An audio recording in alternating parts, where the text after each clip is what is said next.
Okay, folks, we're going to get this going. If you haven't signed in, make sure you're signed in the back. Okay, welcome to the regularly scheduled meeting of the Montezuma County Planning and Zoning Commission, being held at Commissioners Meeting Room in the Montezuma County Administrative Offices, 109 West Main, Room 250, Cortez, Colorado. We're going to open with the Pledge of Allegiance and a moment of silence.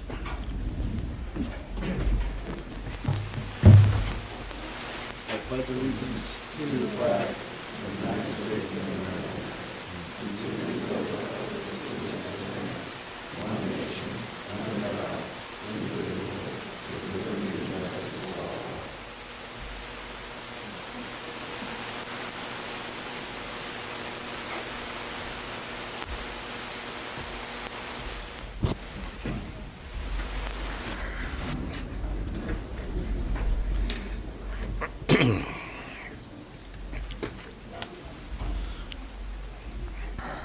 Okay, we're going to have roll call, Don? Commissioner Hernandez? Yep. Commissioner Saunders? Here. Commissioner Neergaard? Here.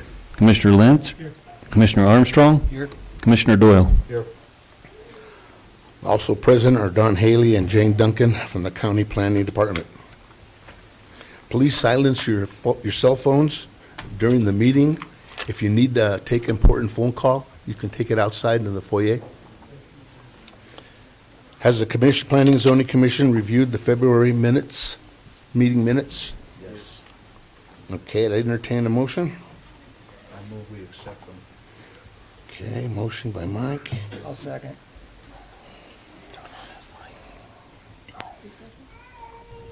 Jason did. Yeah. Okay, we have a motion and a second. Call for a vote. Commissioner Hernandez? Aye. Commissioner Saunders? Abstain. Commissioner Neergaard? Aye. Commissioner Lynch? Aye. Commissioner Armstrong? Aye. Commissioner Doyle? Aye. Okay, no further discussion. The motion carried. Vote was 5. 5-1. Whew. 5 to none. Absent. I'm sorry, to an abstain.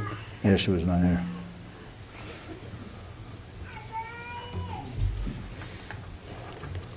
5 and 1 abstention.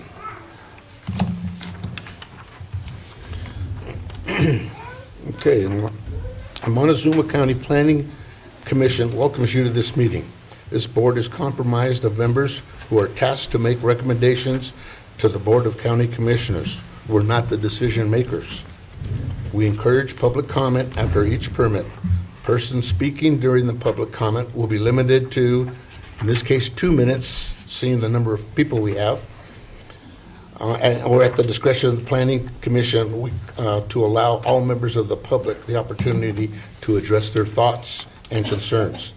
When addressing to the commission, please come to the podium, state your name and address for the record prior to providing your comments. Comments to individual applicants are not permitted, and participants may not yield their time. I will not be voting tonight. We have roll call on. Commissioner Hernandez? Here. Commissioner Saunders? Here.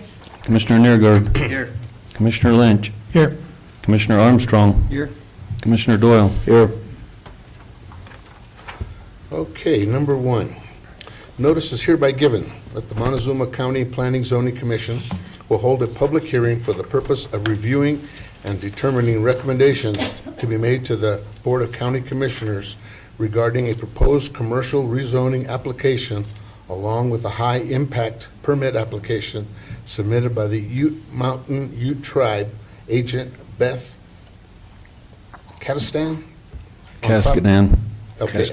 Okay, on property located at 27601 Highway 160, Cortez, Colorado, consisting of 4.05 acres, more or less, located south of East Empire Street, north of Highway 160, situated in Section 30, Township 36 North, Range 15 West of the New Mexico Prime Meridian. And the applicant is here. Thank you. This is a public hearing. Was the public notice published? Jane? Yes, sir.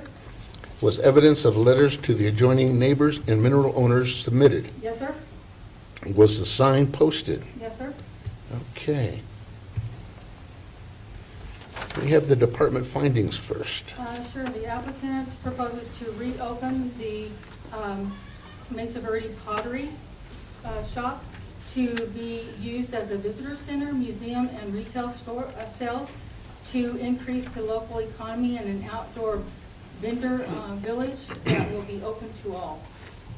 The surrounding properties consist of residential, agricultural, commercial, historic, which is the Cortez Cemetery, and light industrial uses. This property is directly accessed from Highway 160 and is subject to CDOT's jurisdiction. The applicant is in the process of obtaining a copy of the existing access permit.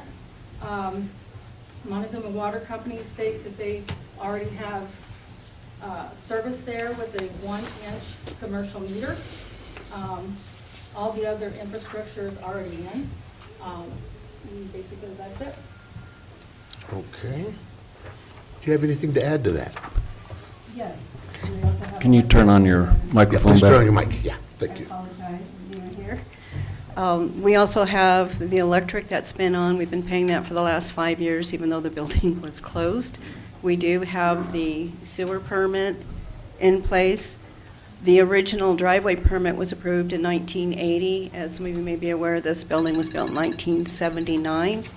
And some of the other additions that were added on were completed in 1981. And even though we did have a permit from the Colorado State Department of Transportation, that was issued in 1980.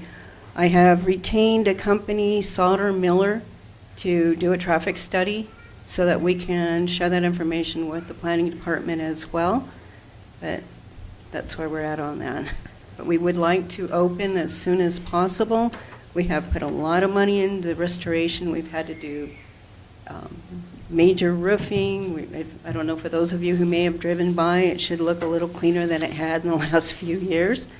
We've also been working on getting people trained and providing new skills so that we should be able to open that hopefully within the next month, month and a half, to create the economy.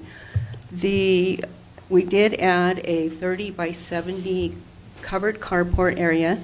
We did double check with 811, and I also double checked with Mr. Haley to make sure that that was allowable. That is going to be used for outdoor vending, so that'll be open for anybody that wants to be able to come and sell their arts and crafts and things along those lines. So we want to have benefit for the entire community instead of just the Ute Mountain Ute Tribe. That's why we're putting in this petition. And it has been, when it was originally a commercial zone, we are still paying for commercial zone. Last year we paid over $8,000 in taxes, and apparently the taxes are going up to $9,000 this year. So we've been paying for a commercial, industrial, retail zone this entire time. I'm not sure how it fell back into agriculture. Okay. Questions, commissioners? Yeah, Mike? I've got a question.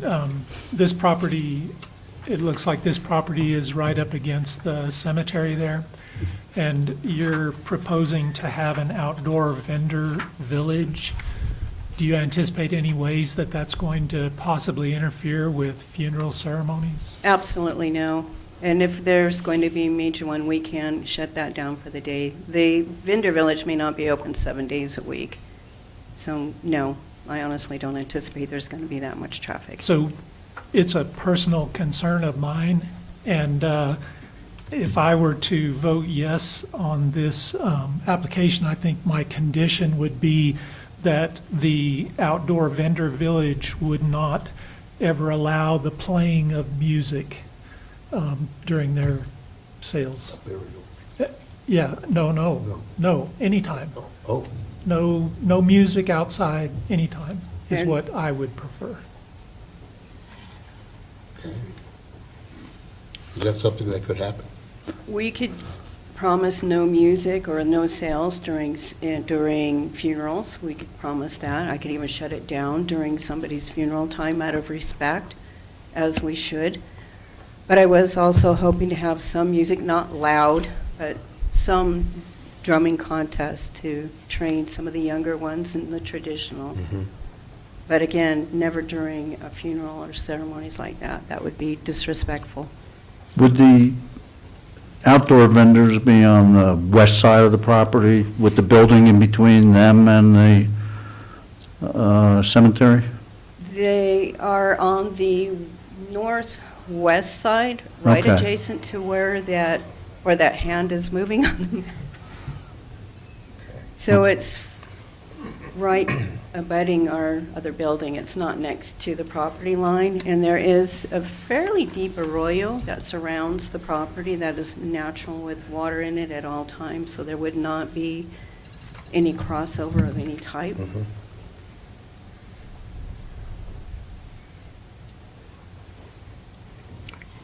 Okay, so Don, the special use permit is being generated for this?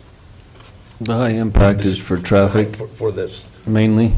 tent, this, Well, it's just for exceeding traffic The outdoor. in general. okay, the outdoor Um, event. They have not requested anything exceeding the noise thresholds, so those would still be 70 decibels during the day at the property line and 55 from 7 PM to 7 AM.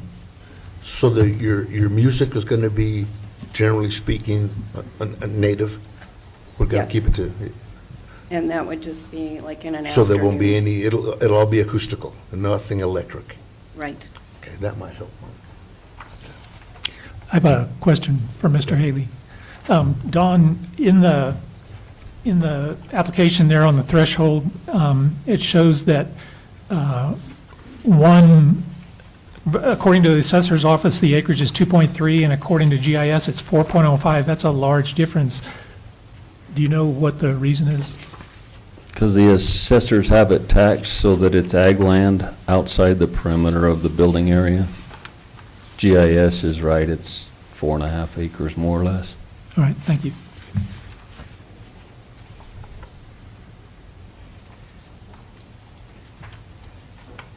Okay, anybody else? I just have a comment for you. So you're going to have training of the staff for fire extinguisher use, these types of things. Yes. I would just suggest you add first aid and CPR to that. Yes, we will. And your dwelling has all the capabilities for service, water, bathrooms? Yes, we are waiting for the HVAC to be repaired. We had to order the parts 2 months ago because it's an older HVAC system. Those are supposed to have arrived today. They did not. I do have a water leak there that we are not repairing until we get the HVAC fixed. Okay. But yes, there is water to the location and services. And services, okay. Okay, gentlemen? I mean, for me, when this building was built, I mean, this is a commercial practice for many years. Right. I mean, it's been miszoned that whole time that it was under commercial service.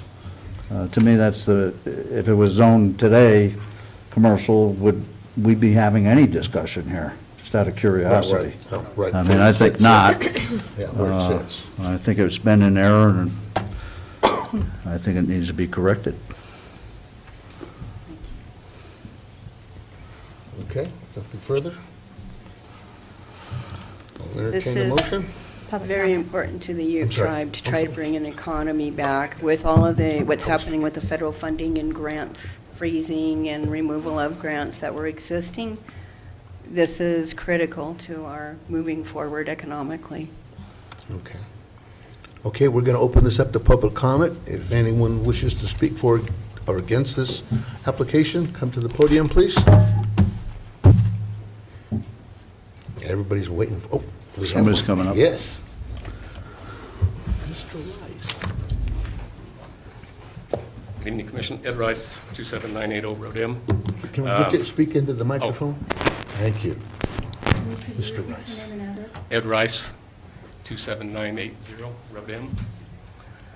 I'm here on behalf of the Cemetery Board, Cortez Cemetery Board. for the property located at 27601 Highway 160. We as a board do not want to stand in the way of having this happen, but I appreciate some of you guys' comments already on this. Our concern is the outdoor vendor village. In reality, you call it a flea market, I'm sorry, but that's what it's going to be, I think, every Saturday morning. And Saturday mornings are a very big time for funerals there.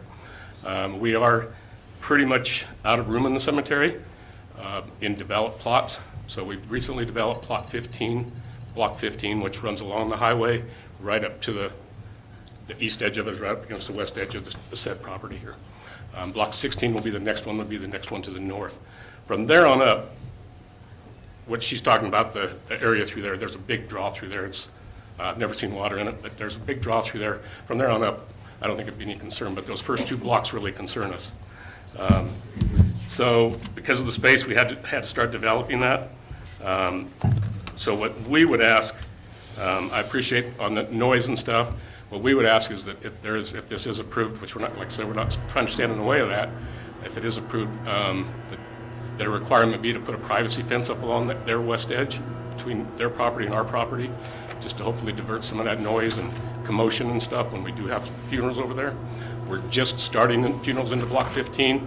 We're not up to the far east side of that yet, but we will be at some point, probably in the next, could be even the next year or so. Each block contains about 450 plots in it, and we just developed that plot. So everything else in the cemetery is basically sold, except for that block now. So now we got to start developing block 16 next to it too. So that's our big concern, is just to keep the sanctity of a funeral service when we have those going. And I hope that we can be good neighbors and work with that and stuff. But we definitely don't want a family out there having a funeral and having a lot of commotion around there and stuff and distracting from the funeral. So I think that would be it. Okay, thank you. We have no objection to placing a privacy fence up. Okay. No. Anyone else?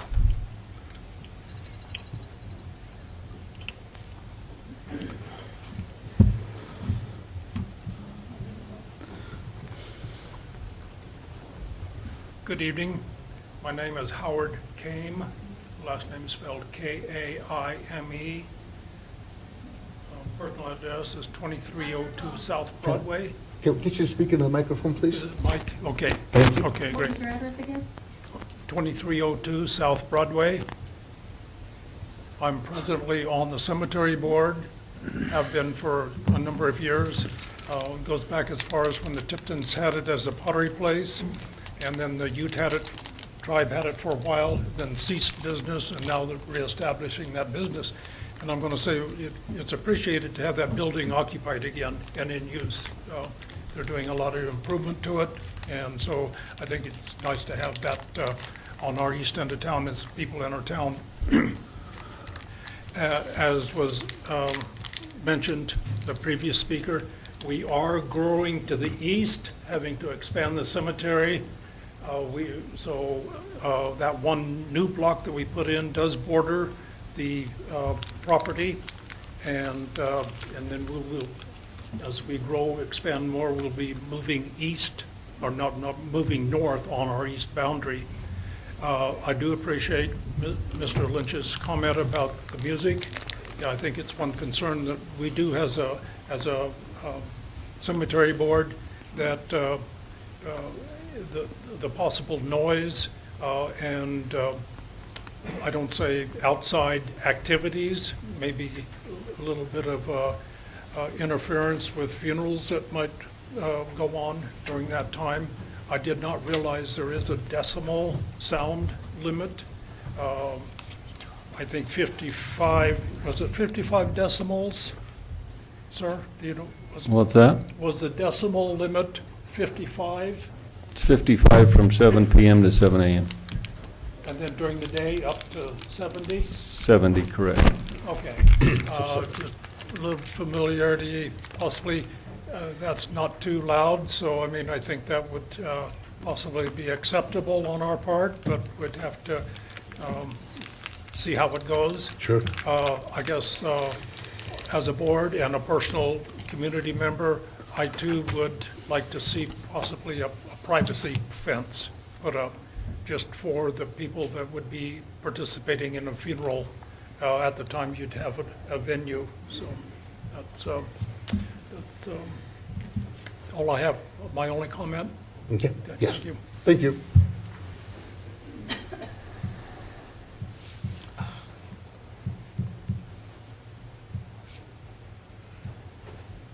Anyone else? Okay, we're going to close it, the public comment, bring it back to the commissioners.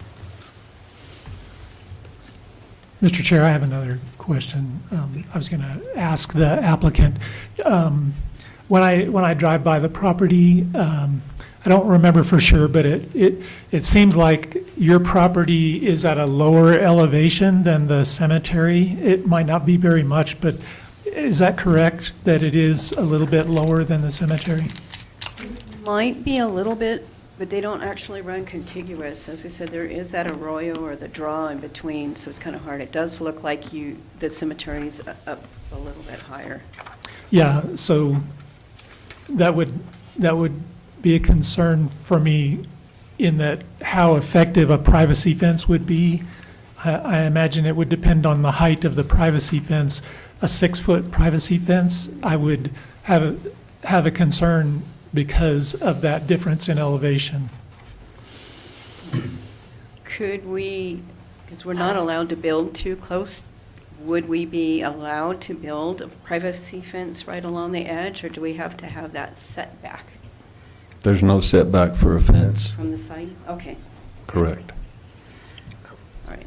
And if the property is lower, then, let's just say it's 2 feet lower, a 6-foot privacy fence would literally make it an 8-foot, if their property is lower. No? Not going to do anything. Why am I thinking backwards?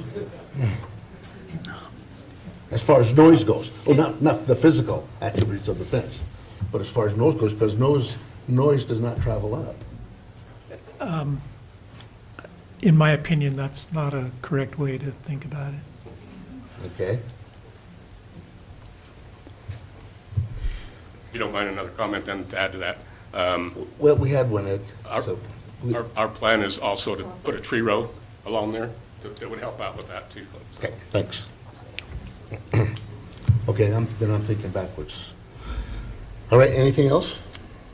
No. Okay, entertain a motion. I'll make a motion to recommend to the Board of County Commissioners to approve a proposed commercial rezoning application along with a high-impact permit application submitted by Ute Mountain Ute Tribe agent Beth Cascaddan based on the following. The proposed use is in conformity with the code. The proposed use shall not generate any significant adverse impacts on the other property in the area, and public utilities and services are available or can be made available to support uses consistent with the proposed zoning. And conditions-wise, it sounds like the parties need to agree on an appropriate fence. A privacy fence, right?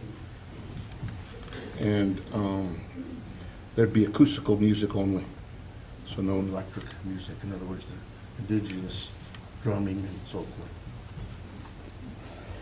forth. Excuse me. Two conditions then. Second. Okay. Do we have a second? Jason just did. Jason? Yep. No further discussion. Call for the vote. Don? Commissioner Saunders? Aye. Commissioner Newgard? Aye. Commissioner Lynch? Nay. Commissioner Armstrong? Aye. Commissioner Doyle? Aye. Okay, motion carried. It was 4-1.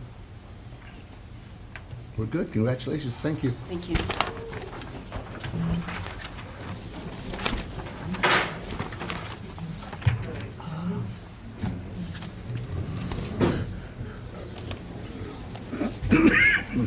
Susan, pardon me. I turned my mic off. So you need You're not to drink. voting. You're not voting at all. Okay, can we have roll call, Don? Commissioner Mr. Hernandez? Chair, Here. Mr. Chair, I need to recuse myself from this particular permit, please. Oh, okay. Okay.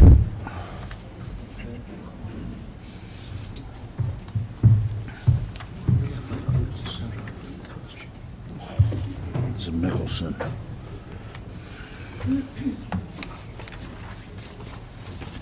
Okay, let's back to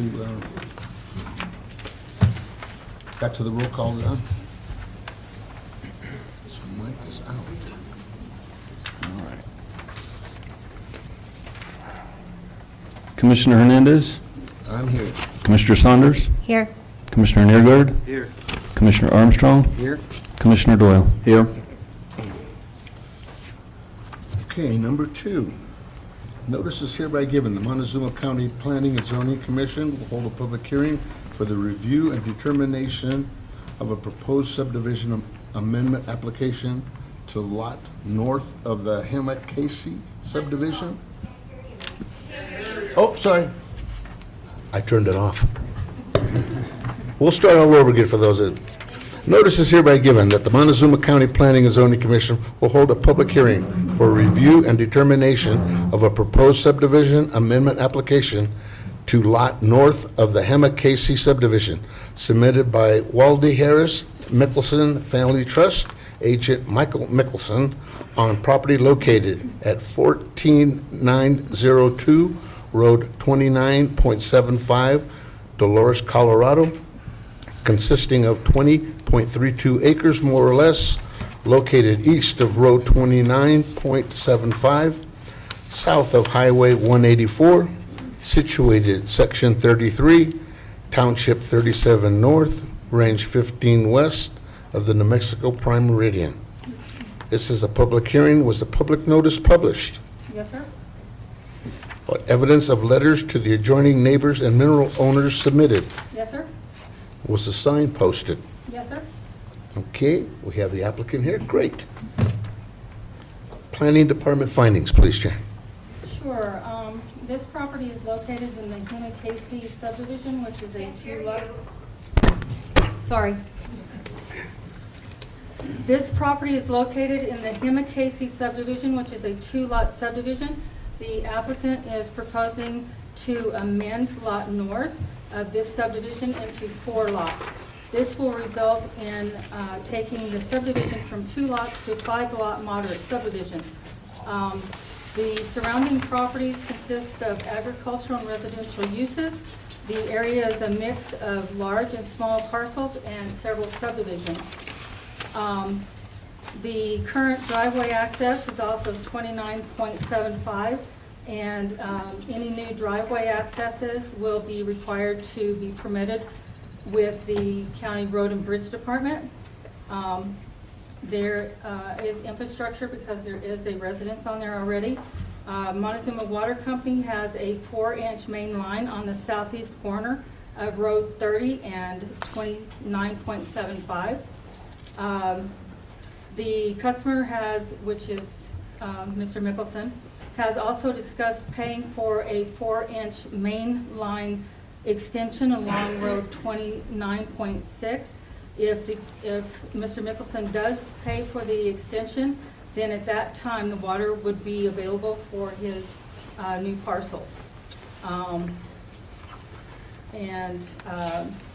wildfire mitigation plan is recommended by Wildfire Adaptive Partnership due to the coverage of large fuel sources with the forest and a steep draw to the east side of the property that would be a fire chimney. And at the time of the creation of Hema-Casey Subdivision, when it was created in 2000, for some reason it was created without covenants. So Mr. Mikkelson will also be required to draft up covenants for this amendment.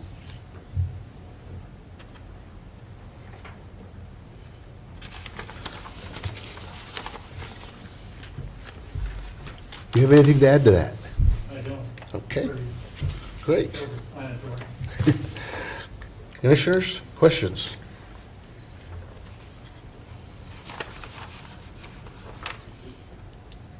Looks like none. I have a few.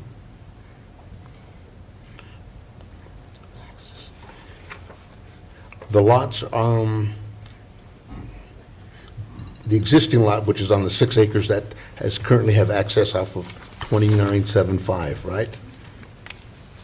Will all the other lots be coming off of 2975? Yes. All of them? Yes. Okay.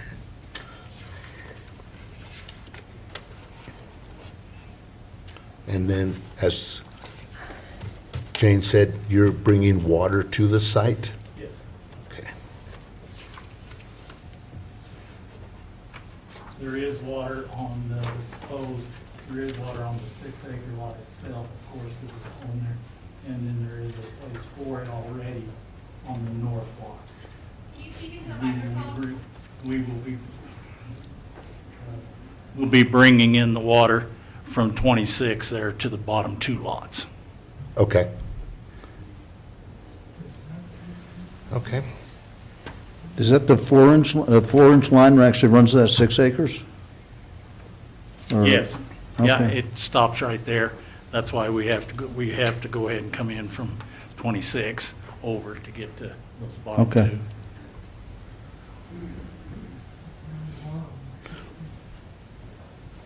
Let me look at the drawings. Where is 26? He's talking about Road 26? I don't see Excuse me, 26. 29. Oh, 20, oh, okay, oh, okay. Yeah, 29. Yeah, I did. Sorry. The other Where is 26. All right, it was just upside down, that's all. All right, we're going to open this up then for a public comment. Anyone wishing to speak for or against this application? Come to the podium, state your name and address, please. Where's my phone? My name is Paul Abate. I own Lot South. It's 14620 Road 2975. So my issue is that from where 296 meets 2975, you guys don't maintain beyond that to the south. Because they had to put 29.6, so the subdivision to the southwest is Polston Major, it's called. That road 29.6 was added because 29.75 doesn't meet county spec. So, and for some reason, they only maintain to where 29.6 and 29.75 tee into each other. And so There. the people in Polston and myself, 2 of the other neighbors, pay into an HOA that maintains the road from that point down. Oh, from that intersection Yeah. south on 2975. So even though it's a green sign road, you guys don't maintain it for some reason. Yeah, and it was, that whole road was put in because 2975 is only like 18 feet wide. Okay. So my issue would be just, they would have to, maybe in the covenants that'll affect me also, maybe put in there that they have to pay into the HOA. Okay. Or,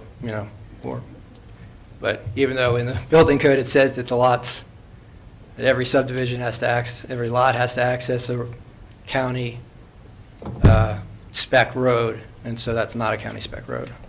Okay. So, that's Okay. where I'm going, right? Thank you. Anyone else? Okay, we'll close the public comment.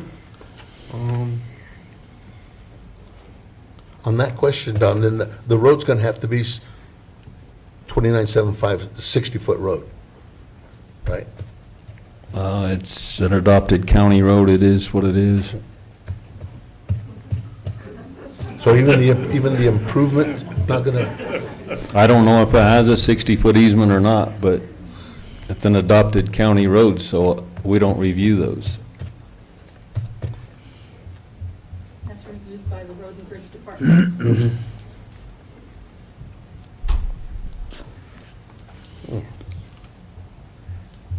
I mean, it's a legitimate road, it goes to another subdivision,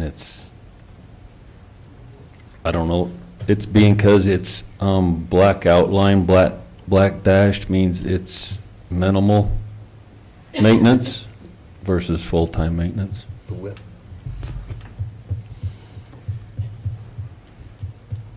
I know just from a perspective of that road, as you can see, 29.6, which was the subdivision road, was put in. There's just constant traffic on the other road because it's straight. and it's a lot Oh, easier. man. It's a lot easier to go up and down that than it is to do this, to get back into the subdivision. Makes sense.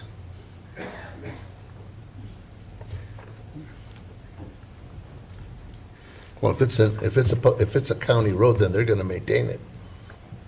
Is if it's a green road, right? Correct. Can I speak again? Okay. I can back up? No, we're good, thank you. Okay. So the county plows this road? I guess so, if it's a green road, they're gonna plow it. They don't, they don't, But it is a green road. That's a question. they don't put gravel on it, they don't plow it, they don't do it. Is there a sign there? Is it green or red? Green. On 2975? 29.75 is red, 29.6 It's red? is green. That's all. Mr. Mikkelson? No, 29.75 is green. Is green, okay. All right. Yeah. Then your objection is gonna be with the county not maintaining the road that they should. Right. But I live on a green road. If I got a problem, I call them up. All right, if we're gonna bring it back to the commissioners? Discussion, or comment? Go I'll for make a motion to recommend to the Board of County Commissioners to approve a proposed subdivision amendment application to lot north of the Hema-Casey Subdivision submitted by Waldey Harris Mikkelson Family Trust, agent Michael Mikkelson, based on the following. Proposed use is in conformity with the code. Proposed use shall not generate any significant adverse impacts on other property in the area, and public utilities and services are available or can be made available to support uses consistent with the proposed zoning. I don't have any conditions. I I'll think you second should that. probably add extending the water line. Pardon? Oh, Have to extend the water line in Extend the order water to line. service. Okay. Yeah.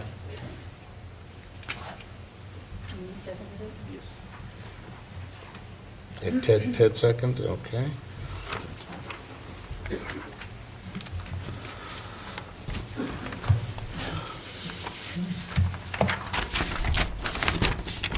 Okay, no Thank you. further discussion, we'll call for the vote.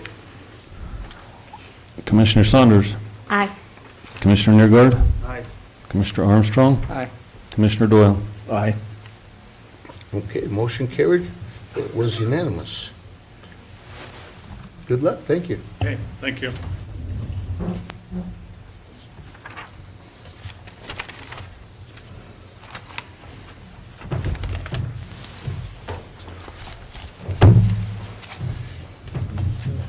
We'll wait for Mr. Lynch to come back. You must have been listening.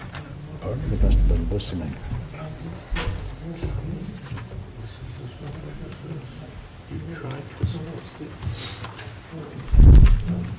Okay, can we have roll call now? Commissioner Hernandez, Here. Commissioner Saunders, Commissioner Nergard, Here. Commissioner Lynch, Here. Commissioner Armstrong, Here. Commissioner Doyle. Here.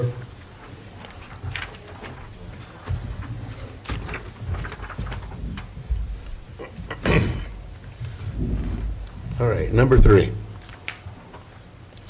Notice is hereby given that the Montezuma County Planning Zoning Commission will hold a public hearing for review and determination of a proposed single-lot development and AR 3 to 9 rezoning application submitted by Joshua and Gina Boren on property located at 15511 Highway 145, Cortez, Colorado, consisting of 68.87 acres more or less, located west of Highway 145, south of Road S, situated in Section 30, Township 37 North, Range 15 west of the New Mexico Prime Meridian. This is a public hearing. Was the public notice published? Yes, sir? Was evidence of letters to the adjoining neighbors and mineral owners submitted? Yes, sir? Was the sign posted? Yes, sir?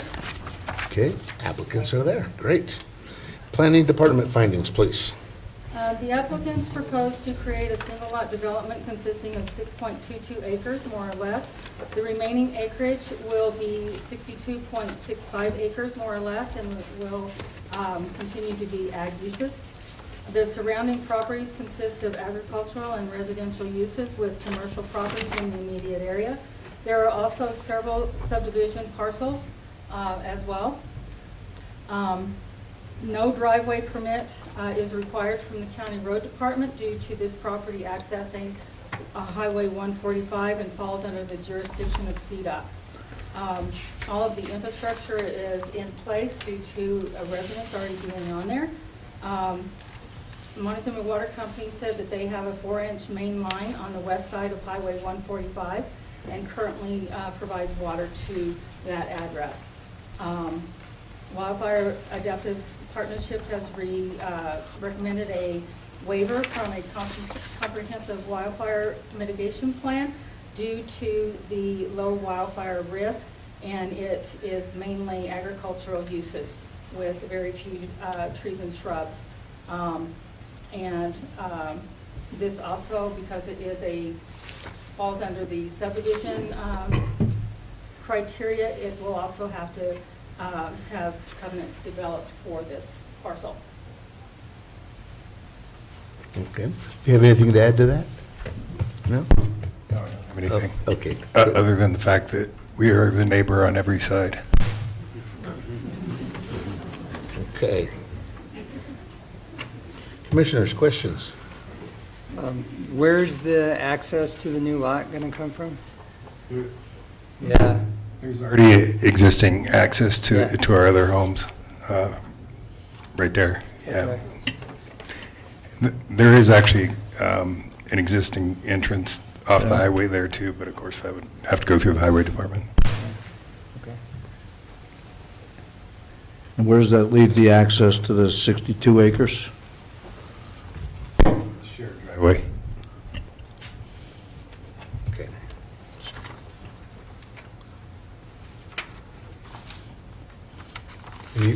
You'll be the owner of both properties? Of all 4 properties. 4 properties. The property to the west, the property to the south, and the commercial property to the north is all owned by us. Okay, but I'm talking about the 62 acres. You're going to keep ownership of that? Okay. Yeah. Should there ever be a decision to sell one or the other, they'll need an easement to cross one to the other. Yeah. It's already done. Yeah. Okay. Anything else, guys? No? Okay, we're going to open this up to public comment. Anyone wishing to speak for or against this application, come to the podium. I see none. We'll close it, bring it back to the commissioners. I'll make a motion to the commissioners to approve a proposed single lot development in AR 3 through 9 rezoning application submitted by Joshua and Gina Boren based on the following. Proposed use is in conformity with the code. Proposed use shall not generate any significant adverse impacts on other property in the area, and public utilities and services are available or can be made available to support uses consistent with the proposed zoning. Do we have a second? I'll second. Second by Jason. Okay, we have a motion and a second. No further discussion. Call for the vote. Commissioner Saunders? Aye. Commissioner Nergard? Aye. Commissioner Lynch? Aye. Commissioner Armstrong? Aye. Commissioner Doyle? Aye. Okay, motion carries unanimous. Good luck.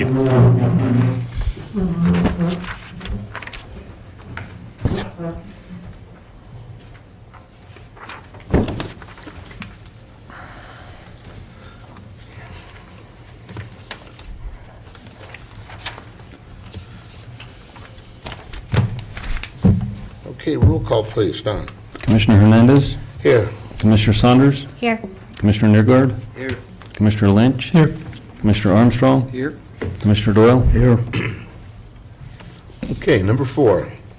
Notice is hereby given that the Montezuma County Planning and Zoning Commission will be reviewing and determining recommendations to be made to the Board of County Commissioners regarding a proposed amendment application to high impact permit number HIP-09-2023, submitted by Yesco LLC, agent for HD Cortez LLC, and Maverick Incorporated, located at 7255 Highway 160/491, Cortez, Colorado, consisting of 10.60 acres, more or less, situated in Section 4, Township 35 North, Range 16 West of the New Mexico Prime Meridian, located west of Highway 160/491, north of Road G. This is a public hearing. Was the public notice published? Yes, sir? Was evidence of letters to the adjoining neighbors and mineral owners submitted? Yes, sir? Was the sign posted? Yes, sir? We have the applicant here? Here. He's on Zoom. Yep, I'm on Zoom. Can you hear me okay? Yes, sir. Sir, we got you. Great. Okay, Thank you. planning department findings, please, Jane. Sure. The applicant is proposing an amendment to the high-impact permit HIP-09-2023 for the height of the sign. When they first went through the permitting process, the sign was to be 35 feet in height. They are wanting to raise it to 46 feet in height. That means that they have to come back and do an amendment to the high impact permit. The surrounding properties consist of agricultural, residential, and commercial uses, with the port of entry for CDOT is right across the highway. Also, the existing access is off of Highway 160/491 for this parcel in the Fox Run subdivision, and CDOT has given an official permit for this site, so that is also on record with CDOT. The water service is through Montezuma County Water District Number 1, and they state that there is water available to the above-mentioned property. The Wildfire Adaptive Partnership recommends a waiver due to it not having any trees or brush on it at all. Anything to add to that, sir? Where's he at? Yes, thank you for your time this evening. My name is Clint Carver with Maverick Incorporated. Just for your information, this has gone through the FAA. We originally had this sign proposed, I guess not originally, most recently at 60 feet is what we proposed to the FAA. They said that would not work, and they would approve a 46-foot height, which is, about 11 feet more than what is allowed. We feel like this is more of a safety thing to allow trucks traveling on the highway to give them ample time to make an exit and to clearly see our digital price sign. It's also to be competitive with Love's across the street as well. The other thing that I should note on here is we did have a smaller sign already approved and permitted. If you go to, let's see, what page are we on? On page 2 of that PDF, I can kind of show you. Maybe, let's see, if you go up one to the site plan. So near the directional sign 07C, top right of the site. It's not shown on here, but we did have a sign permitted as a backup because we did not know how long the FAA would take.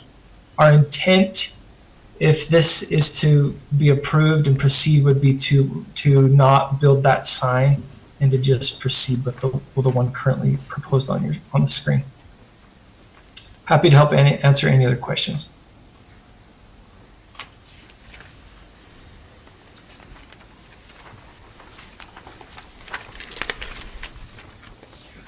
And you're raising it from the 35 to 46, is that correct? So yeah, so from 35 to 46. Okay.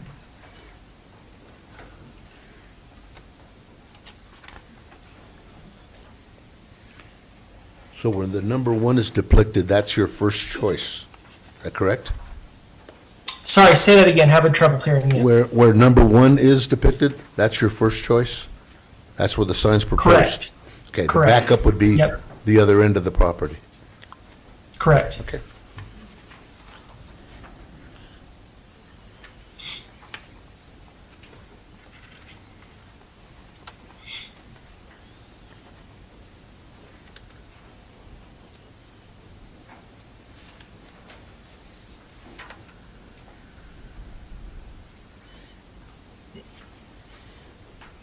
Anything else, Commissioners?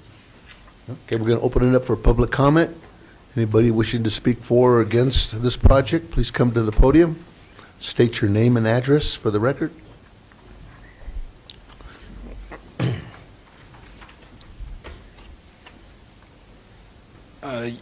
Yes, I'm Hardy Tozier. I live at 7353 Highway 491-160. I have the property that is just adjacent to it to the north.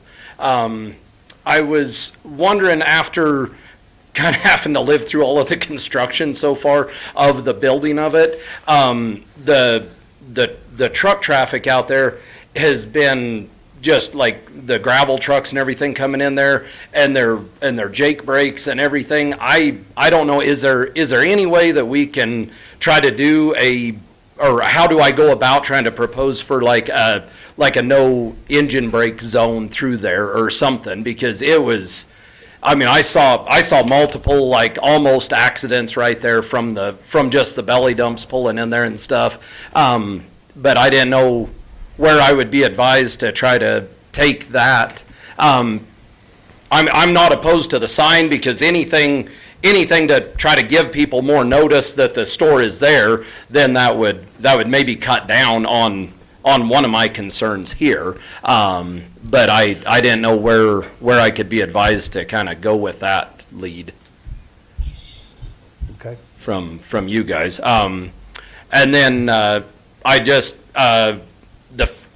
there's a couple other things, which maybe Mr. Carver could exchange contact or somehow, I don't know. I've got some other concerns on the property, but it's not concerning to the sign, so I don't want to take up everybody's time here over that. It's just kind of some concerns that I've been getting the runaround from like the project manager right there on site, and I've kind of lost contact with anybody else as far as asking about some fencing and finishing some graveling, where all of their new lines that have gotten trenched in now, like some of the gravel because I share the driveway that Maverick's going to use. Some of the gravel, like now on my side, has kind of disappeared. But I was just wanting to reassure that some of that could get repaired and get back to the state that it was there before all of the construction. But like I say, I don't want to waste everybody's time on that. But the engine brake deal is somewhat related to the signage and the people prepping to turn in there and yada yada on that. But Okay, great. Thank you. okay, so I'm more than happy to help with the on-site issues if I can get you in touch with our internal construction team rather than dealing with the general contracting team to help kind of resolve some of those issues. I don't know the best way to give you my contact, but I'm more than happy to help. okay, all right. Okay. So where do I go with the exhaust brake deal? Nobody's So that's answered strictly under CDOT? Yeah, that's going to be CDOT. Everybody's been trying to get that implemented from Cortez to the intersection, along with the speed limit, and it's not working. Okay. Yeah, that's Do you take his contact info to give to Clint? Yeah, what was your address again? 7353 Highway 491-160. Okay. Okay. I'll make sure that Mr. Carver gets it. Okay. And he'll get my contact? Or, Yeah, so on Monday, email me or call me, okay, and I will get your, all of your contact information, and I will Okay. get it to Mr. Carver. okay. I was just going to take a picture of your name there if I can, so. Okay. Okay, all right. Thank you. Thank you. Next. Thank you for your service, you guys. I have a question. My name's John Durbin, 3961 Highway 160, 491 South. Mr. Carver, what are your plans with CDOT?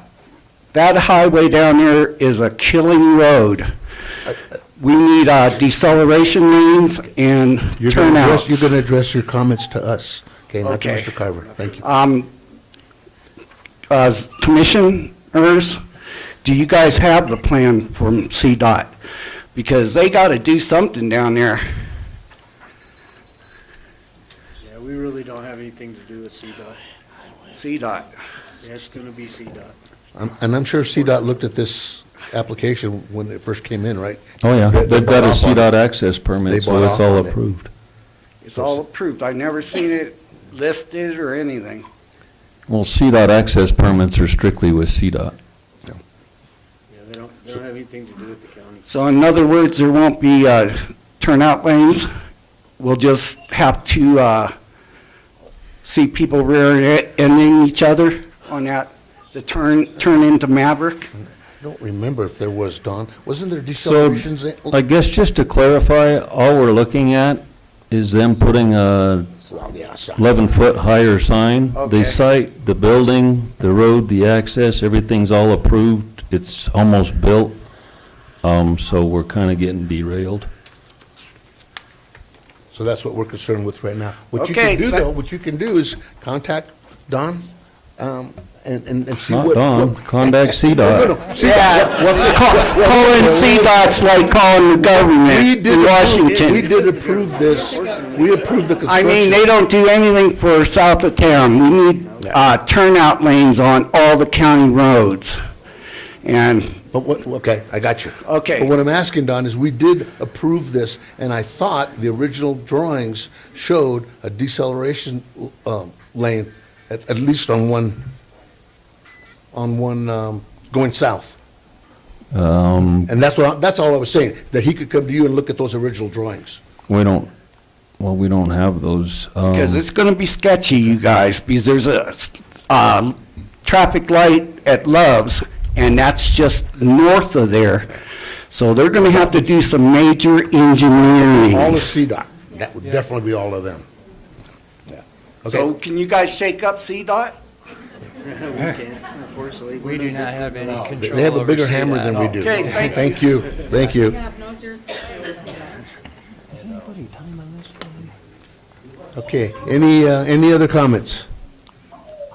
Okay, we're going to close this and bring it back to the commissioners. So I have another question.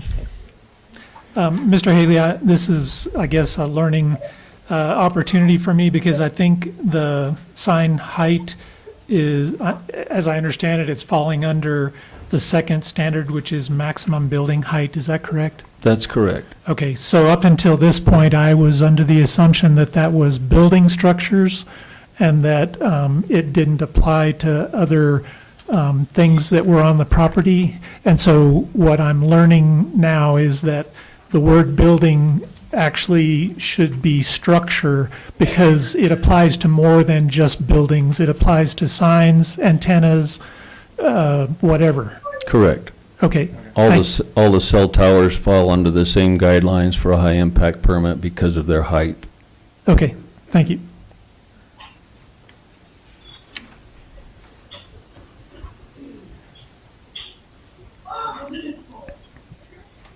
Anything else? Okay, we'll entertain a motion.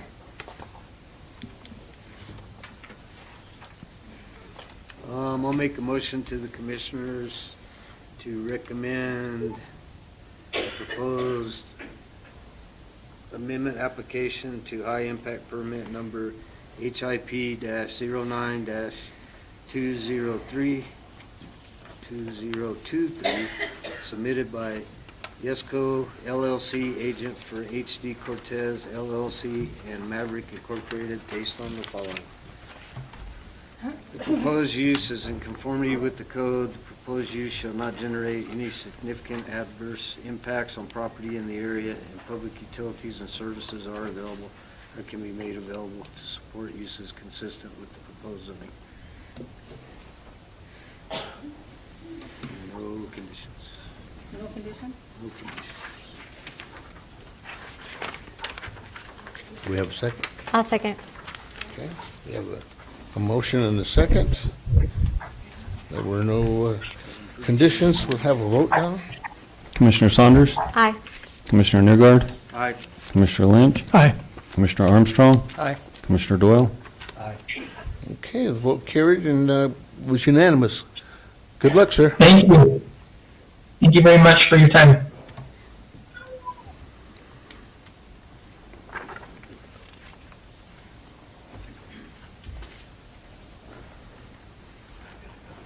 Okay.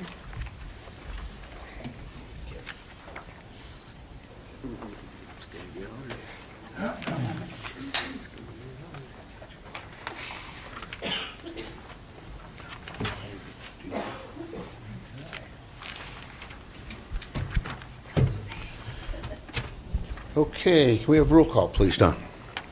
Commissioner Hernandez? Here. Commissioner Saunders? Here. Commissioner Newgaard? Here. Commissioner Lynch? Here. Commissioner Armstrong? Here. Commissioner Doyle? Here.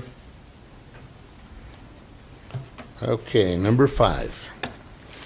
Notice is hereby given. The Montezuma County Planning and Zoning Commission will hold a public hearing for the purpose of reviewing and determining recommendations to be made to the Board of County Commissioners regarding a proposed high-impact special use permit application and general plan unit development application submitted by Under Canvas Incorporated agent Windy Ridge Ranch LLC on property located at 12695 Road 40, Mancos, Colorado, consisting of a proposed area of 141 acres, more or less, of a 346-acre parcel located north of Highway 184, west of Road 40, situated in Section 7, Township 36 North, Range 13 west of the New Mexico Prime Meridian.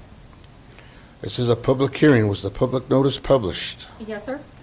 Was evidence of letters to the adjoining neighbors and mineral owners submitted? Yes, sir. Was a sign posted? Yes, sir. Do we have the applicant here?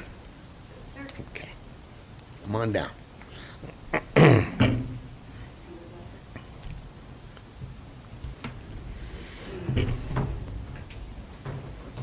Can you hear me?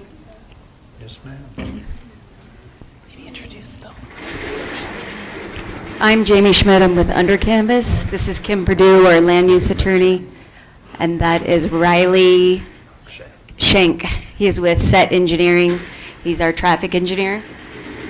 And back here is Steve Underwood, and he's our wildfire mitigation expert. Okay. Can we have the planning department findings, Jane? Sure. The proposed project is to provide.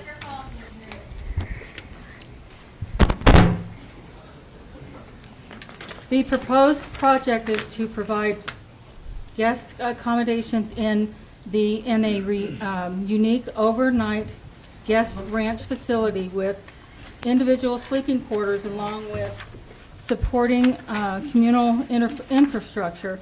The guest ranch will be primarily operated on a seasonal basis. The surrounding properties consist of agricultural and residential uses. The area is a mix of large and small parcels, and there are some subdivisions around there. The current driveway access is off of Road 40. Any new driveway accesses will be required to be permitted with the County Road and Bridge Department. There will be no dedicated public roads. Interior road will need to be inspected by the local fire protection district to determine if the proposed design is adequate for this use. The applicant can also refer to the campground standards set forth in Colorado Code of Regulations, Section 6-1010-9. Licensed traffic engineers have contracted to perform a traffic study, which was included in the packet and submitted to CDOT. They will design any required road or intersection improvements and acquire all necessary permits prior to construction. A driveway permit will also be acquired and meet the standards of the County Road and Bridge Department. All water and electric is in place due to it already having a residence on it. Montezuma Water Company stated that they have a 4-inch main line on the west side of Road 40. The developer has to pay for a main line extension south of this property. And Montezuma Water Company stated they have enough water to provide a 3/4-inch commercial meter to this address. Also, they would need to have a wildfire mitigation plan due to the property being in dense forest fuels and steep draw to the east side of the property. Also, late this afternoon, we got a call from Colorado Park and Wildlife agent Andy Brown, and he stated that this property is in a area majorly prone for bears, bear populations, and he recommends strict mitigation for food, bear-resistant trash cans, etc., and daily notification to all guests of the bear populations.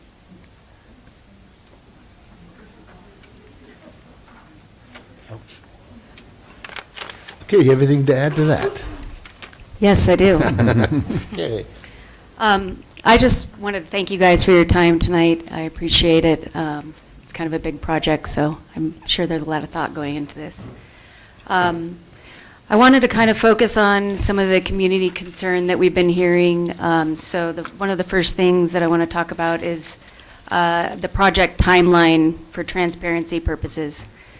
We began looking for property in this area in '22. So it's been a bit of a haul. Windy Ridge LLC property came on the market in March of '24.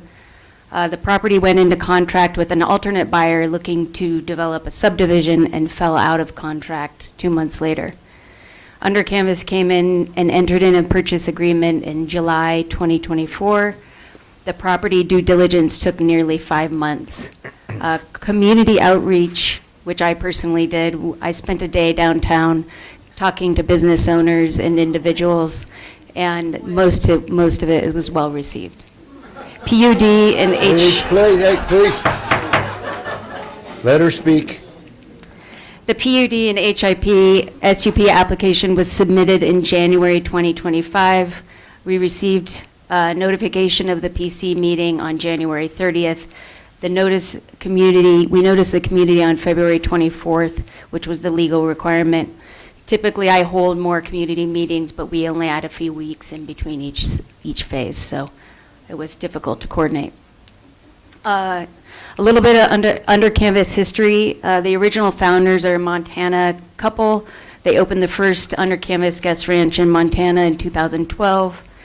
They realized that most of the people were coming from Yellowstone National Park, most of the guests, and that was kind of the recipe that stuck.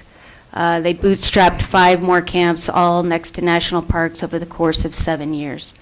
In 2019, KSL Partners acquired majority share of Under Canvas. With 2 new openings near Yosemite and Columbia River Gorge, Under Canvas will have 15 camps throughout the country, all next to national parks. Mesa Verde National Park and the surrounding area attract approximately well over 1 million visitors annually. Under Canvas is not the destination. It provides a camping experience to visitors, typically from big cities, already coming to the national parks. The property location is, as we know, on 12695 Road 40, Mancos. It's a beautiful location. We think it's a perfect spot for an Under Canvas. Did you happen to get this slideshow? PowerPoint? Yeah. Yes. Would You want it mind? now? That would be great. If you would go to slide 5, that'd be awesome. Oh, up one, slide 5. One more. So the property, as everybody probably here knows, it's about 5 minutes from downtown Mancos, and it's actually centered, if you can see the under canvas logo on that map, amongst 9 other overnight accommodations, campgrounds, and RV parks. The majestic Dude Ranch and Echo Basin RV resort host well over 100 units, or well over 100 RV spots and cabins. Next slide. The proposed site plan proposes 75 guest units. They're typically on tents and decks with bathrooms. All the tents are boxed up during the winter season and put away, and there's nobody on site for about 6 months. The entry driveway was designed with a 75-foot offset after a conversation with the southerly neighbor, and we plan to put a berm for privacy and safety. A large lobby and dining tent remains up all winter. I spoke to a southerly neighbor the other day, and he had said he was worried about the driveway because it was right up against their property line. So we pulled the driveway. We were able to design the driveway to come off the property line by 75 feet, and our intention is to build a berm to buffer their property line and provide privacy and safety. The existing house will be utilized for back of house and laundry. I'll skip the regulatory requirements. So if you keep going down one more, there you go. So I wanted to explain a typical under canvas guest experience because I think people kind of assume the worst. Most guests, as I mentioned, are from large cities like New York City, LA, Chicago, Seattle. They are taking a vacation to visit one or multiple national parks. They typically find under canvas while searching for accommodations near the national parks. They choose under canvas because they are very limited in their outdoor experiences like camping. When they make a reservation, under canvas agents ask if they would like to book any activities like guided hiking, biking, rafting. And the agent schedules a reservation with local vendors.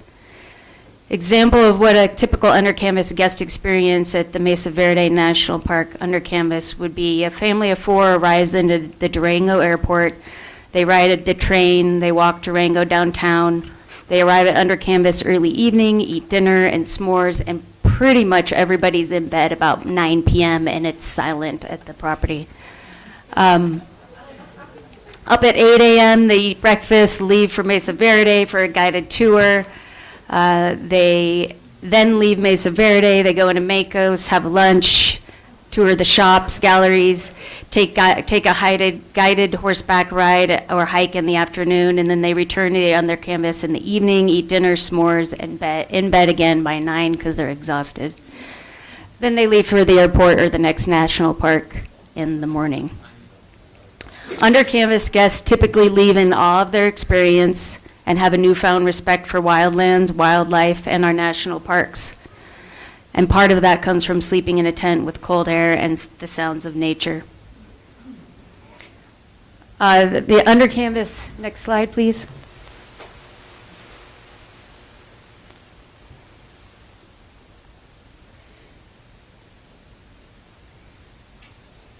There you go. Under canvas benefits are as follows. The alternative use for this property due to its high price tag is a high-end subdivision, a minimum of 35 likely luxury homes. A subdivision has many negative impacts: drastically increased water usage, paved roads, landscaped yards, more traffic, more reduction in wildlife corridors.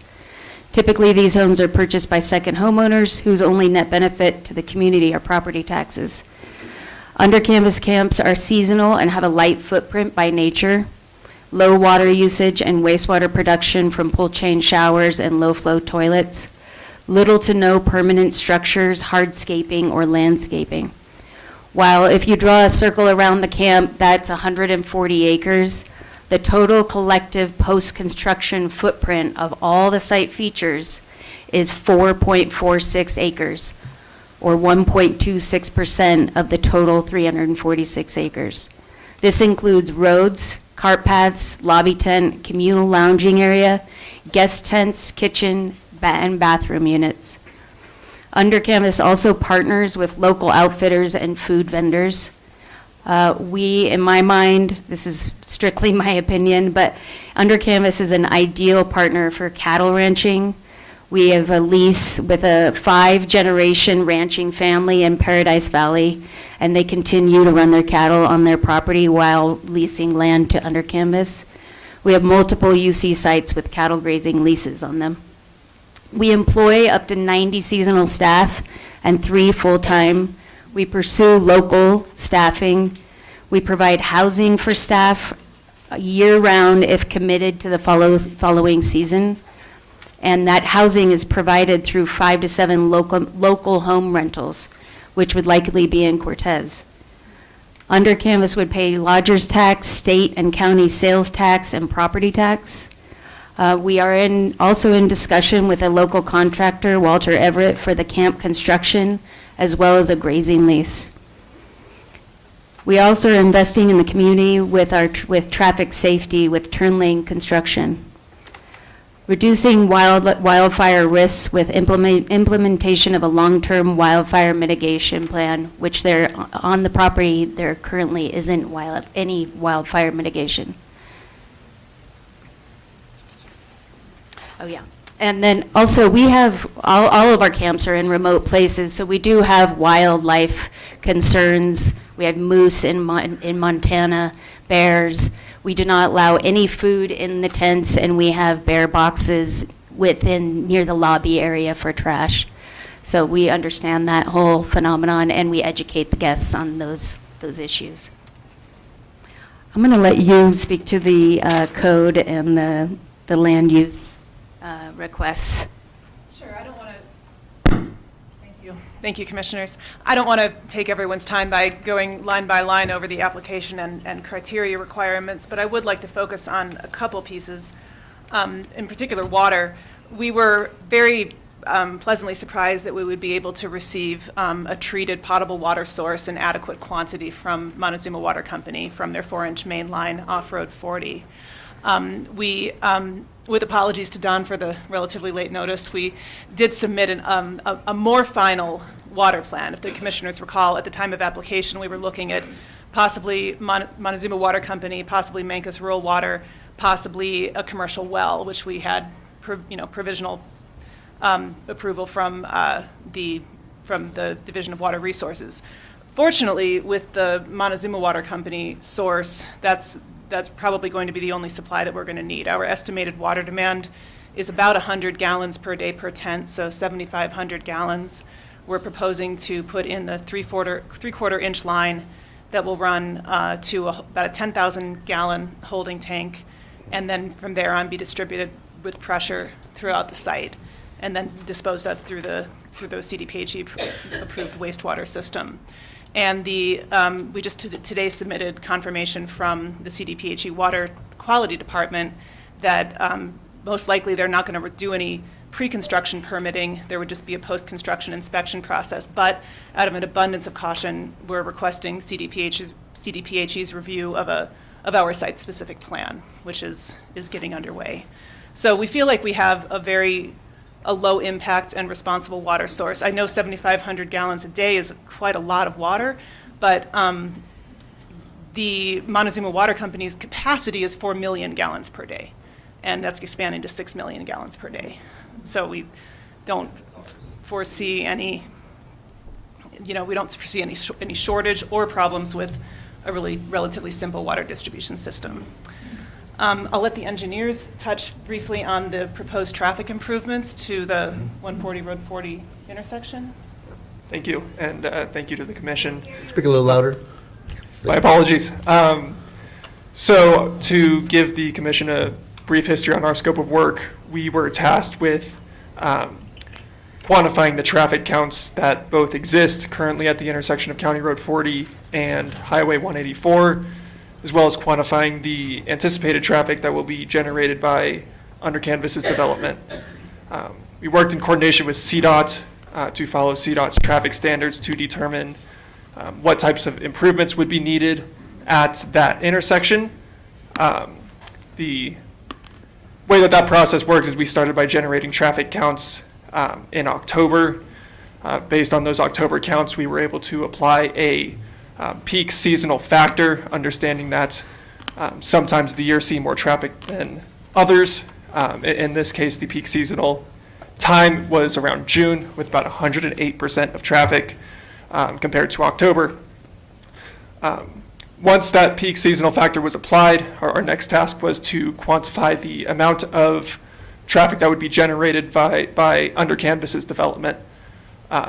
Studies have been completed at other Under Canvas sites that allow us to come up with a trip generation rate for their glamping development.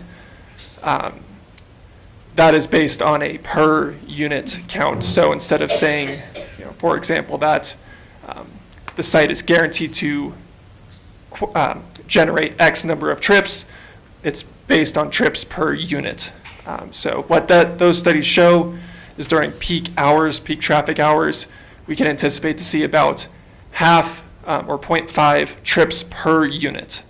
So for 75 units, that puts us at about just over 35 trips per hour, or total trips in that peak hour. After that, we're able to take the existing traffic counts, the proposed traffic counts, combine them to determine our total traffic counts once the development is completed. Those are then compared to CDOT standards to determine what improvements need to be made. The results of the traffic study found that a right turn deceleration lane and a left turn deceleration lane will be required. The lengths of those are based on not only the speed of the road and the amount of time it takes for a vehicle to decelerate, but in the instance of the left turn deceleration lane, also a storage length to make sure that if vehicles are stopped on the road waiting to make a left turn into the development, that they are able to do so safely. In addition to that, the results of the traffic study found that during the construction of these improvements, we'll need to take a closer look at site distance, specifically to the northwest, to ensure that adequate site distance is available to allow drivers to make proper judgments as to when to exit off of County Road 40. In addition, CDOT does have some high-level guidelines regarding requirements for the road, it's County Road 40 itself. Those include paving 50 feet off of the road, the size of the turn radii heading off the highway onto the road, as well as the access width.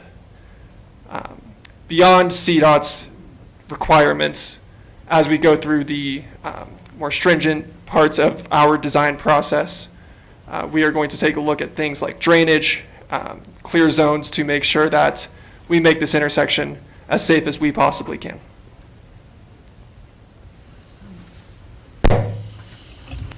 I'll also have our fire mitigation experts address I'll also ask our fire mitigation experts in a minute to address the fire mitigation plan proposed. I did want to mention briefly, in response to some feedback we've heard from the community about, well, isn't this a rezoning to commercial use disguised as a planned unit development? Our understanding of the planned unit development process is to actually allow for a mixed use on the site, and that's exactly what's proposed here. We'd really like to underscore that 200 plus acres of the site is going to remain open space and or in agricultural production pursuant to grazing leases we hope to offer, or we will offer.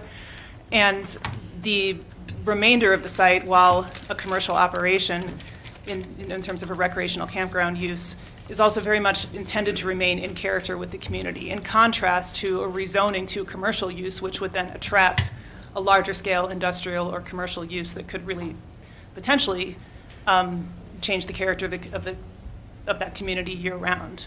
So we're hoping to present a plan that is intentionally very thoughtful, the impacts are minimized to the extent possible, and is in keeping with the recreational emphasis of the surrounding community with enhancements to protect public safety for the broader community. So with that, I'll ask.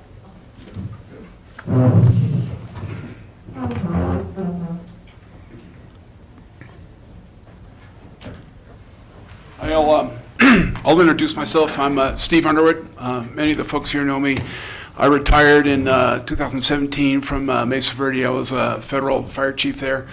In the 20 years before that, I designed fire mitigation projects for the Bureau of Land Management, the Forest Service, and the Park Service. That was the most satisfying part of my career. When I retired, I set up a company to look at fire mitigation in our community. A big part of that is I have been very concerned from basically Pueblo Community College to the north and northeast, especially up by Summit Lake and especially up by Jackson Gulch. And I know from fire chiefs and the fire chief meetings I used to attend in the county, we were very concerned about the Summit Lake area. We were contacted by Camping Under Canvas this winter to design a fire mitigation plan. And I also later going to speak as a citizen, but I'll tell you as a fire guy who's been very worried about this area for since I first moved here in 2011. The work that we're going to propose to do here is going to take could we pull up the maybe the unit which shows the vegetation and roads in, and I think it was kind of a one of those maps. Is this our fire mitigation plan? Wow, look at that. So we've done actually a fair amount of work. If you keep scrolling down, you'll see a map with our that Kevin, who works for me, built. What I want to do while we're getting to that map is, there we go. So mitigating in a ponderosa forest is actually very easy. However, I mean, it requires hard work from the laborers and the drivers. It's expensive.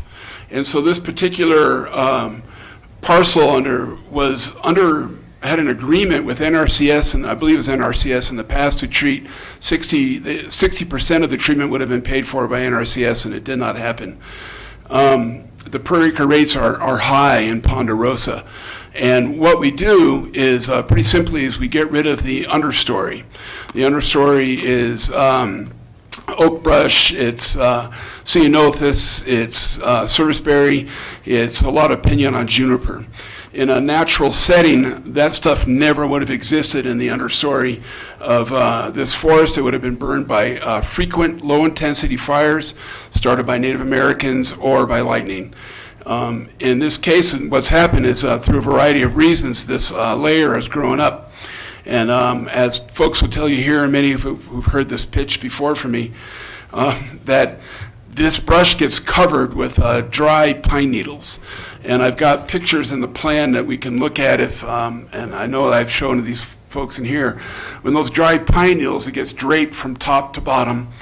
And when a small little 1-foot flame gets in there, on the right conditions, it'll quickly go up and get the canopy on fire.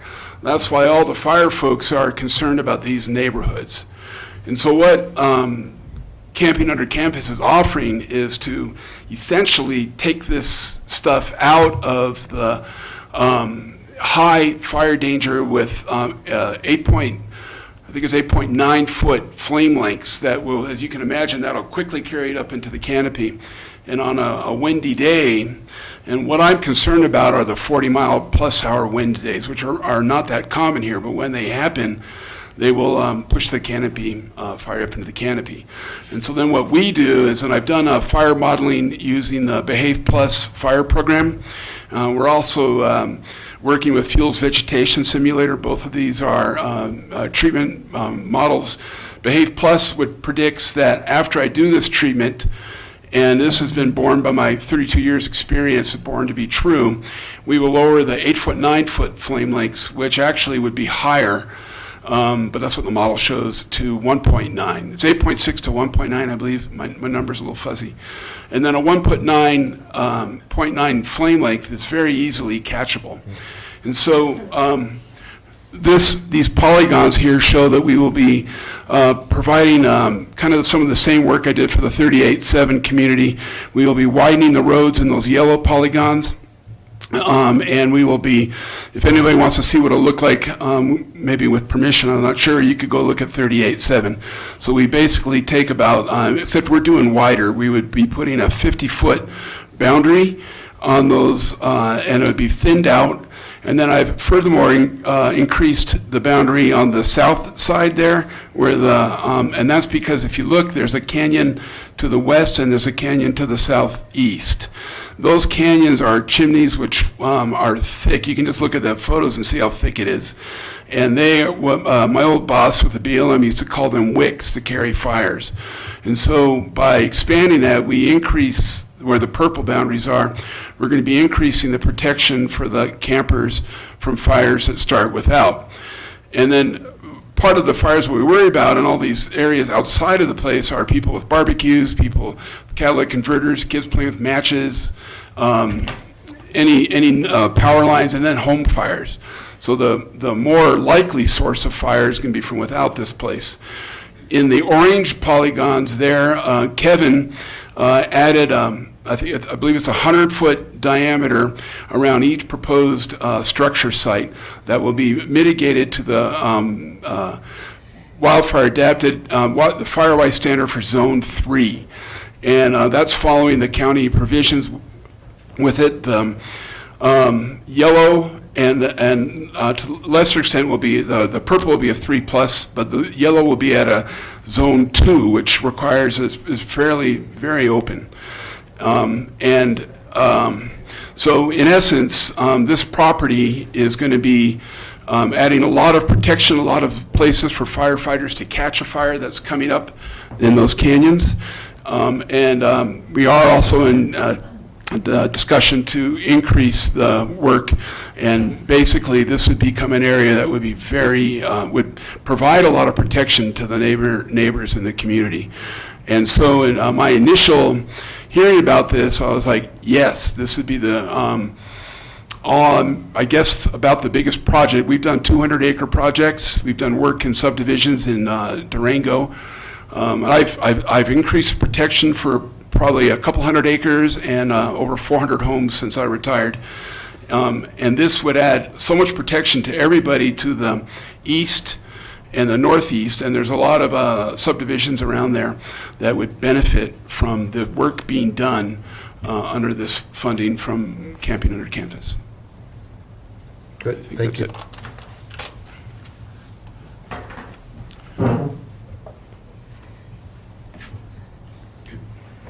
Okay, commissioners, I'm sure we have questions. I'll start. So there's only one entrance in and out of the property, correct, as designed? Or is there going to be a secondary entrance? Yes, as it stands, that's how it is designed. However, the circulation from the actual site itself has a northerly access to that upper northern easement road. Where does that go? And then it goes back down to the main entrance road. So the circulation is... Come in here. They will be adding, if you look where the little tents dots are, there's a little road off to the right. That is a secondary fire exit that would be added to with this division's to zone standards. That road, that is the that road right there. All of those roads will be exceed fire-wise standards and provide a good egress for vehicles out of there.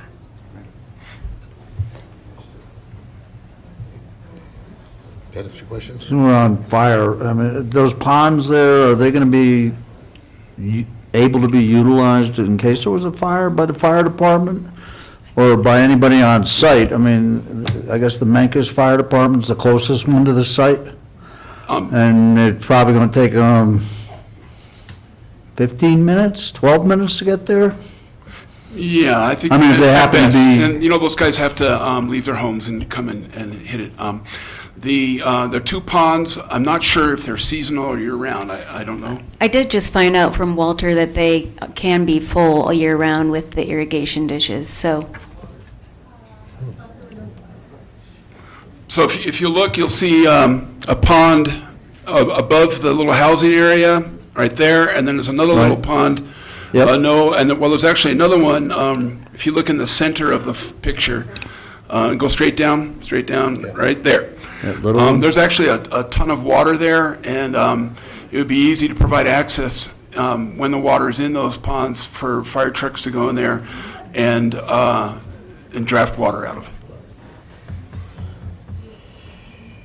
Are you planning to have cisterns to service? I mean, I was surprised to hear the water usage estimate. I forget, I think you gave it to us.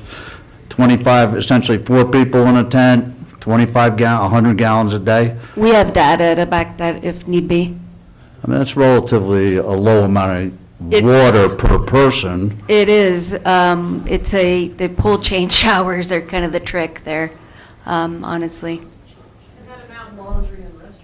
That, it's about 60 to 70 GPD by itself, the tent, and then 100 GPD includes laundry and restaurant.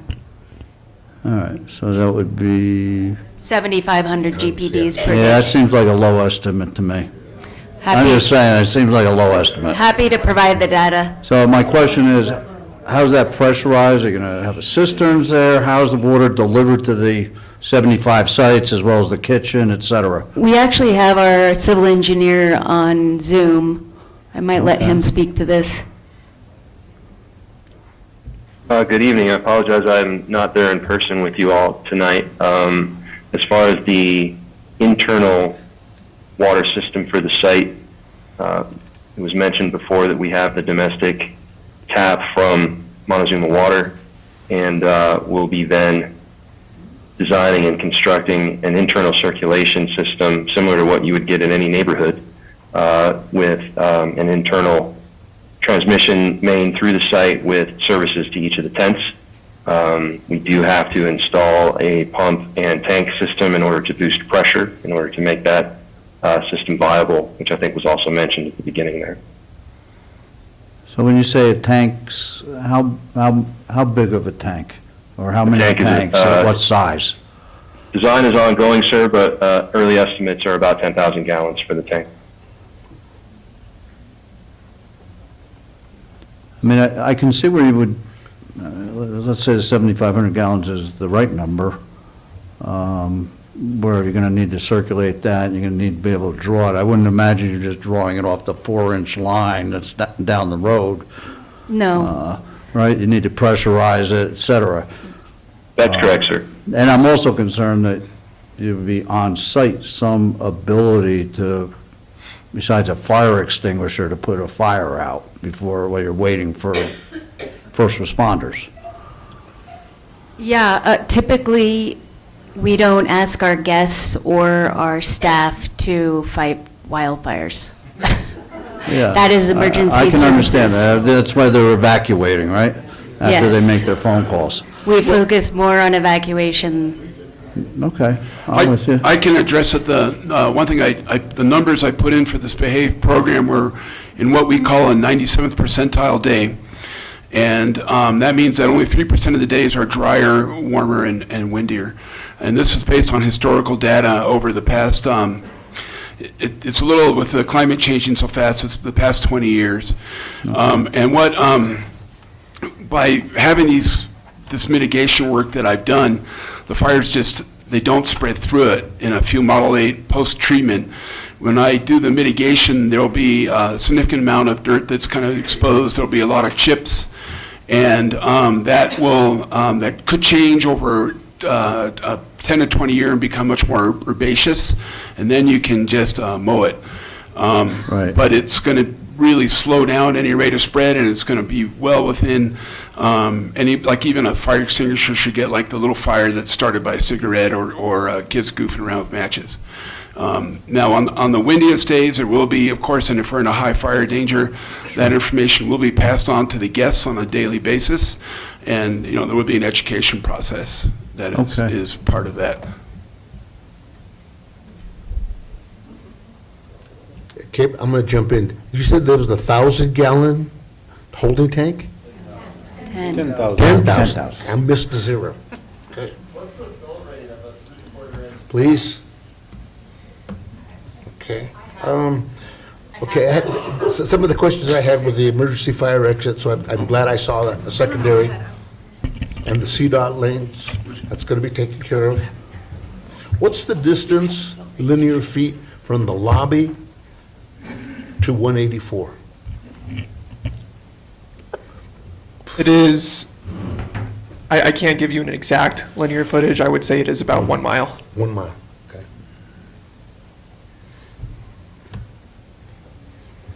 Okay, and how are you planning to monitor those visitors, campers on fires so that they don't gather a couple of rocks and build their little old campfire?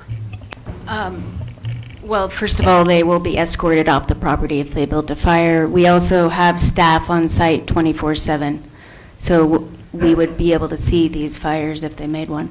Okay, so it's going to be monitored. Yes, yes. They have little tiny wood-burning stoves in their tents, and that's what they use for heat. For heat? Yeah. But nothing outside? And then we have gas fires near the in the communal area that are monitored and started only by staff, and nobody is allowed to touch them except for staff. Okay, okay, great. Haley? I was curious, reading through it, I think you said as many as 90 people working there? Not all at once. Okay. How many full-time equivalent jobs are going to be there? There's 3 full-time employees and then 90 seasonal employees, And up if to 90. So if I were to say full-time equivalents, how many people are really being employed there? So if I had 2 people working 20 hours a week, that's 1 full-time equivalent. I mean, they're typically working 40 hours a week, but Right. for just the season. So I guess equivalent would be maybe 45. And you're not familiar with the term full-time equivalent? I haven't calculated that number. Anybody? About 45. From this team? You They're know. seasonal, so they're only there during the season. Huh? She's talking seasonal. And your Right. season's 8 months, right? Right. Yeah. 6. 6, okay. So during the 8 months, how many people are really working there? Sounds like 90, right? Yes. 90 But on- people working not- 40 hours a week? Not all at once, so there's So about it's not- 30 people working on site all at once, and then the other people have days off, and then, During the season? So Yes. 30 full-time equivalents. Okay. Mike? So the traffic study was based on the 75 units, right? Yes. So on page 7 of the narrative that I was given in my packet, it says, on occasion, under-campus camps may be utilized for private group events, most commonly weddings, yoga retreats, and group travel entities. Though not prohibited, these events typically do not host guests who do not also stay as overnight camp guests. So I'm thinking that you're assuming all the guests for events such as these are most likely going to be in using units of the campground. Yes, that's the assumption. I would let Jamie expand on that. yes, that's the assumption. It's pretty rare that we have a full buyout of the entire camp. So Okay. anybody that's there is typically there and staying there in So a tent. because weddings are not prohibited, that's an event that you could likely host on the property. Yes. And so in a wedding, how would that impact the traffic study? Especially if they don't all stay in the units. Yeah, I haven't seen that in my time at Under Canvas, that issue, having more people than that's actually staying at the camp. So I can't really speak to it. Well, so what I think you're telling me is it's a condition to stay at the camp if you're going to participate in a wedding. And the only way that there would be more people from the wedding there than are is if the campground were filled. Yeah. And then people wouldn't be staying in units. The extra would come from outside the campground. Is that what you're saying? I suppose that's possible. So that would increase traffic. It sounds like it. Yeah, so in our work with CDOT, and we discussed this pretty specifically with CDOT during our pre-application meeting before the traffic study narrative was written, which is in part why this language was included. CDOT doesn't include or doesn't consider ultra rare events during traffic studies. They like to see the basis of the study based on typical traffic counts, of course, looking at peak times for typical traffic counts. But if things are happening once a year, or on a very rare occasion, those aren't considered.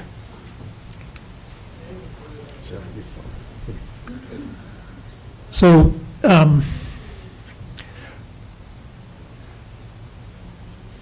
this set of permits for the two new commissioners is the kind of arrangement that this board has seen in the past, at least while I've been on the board.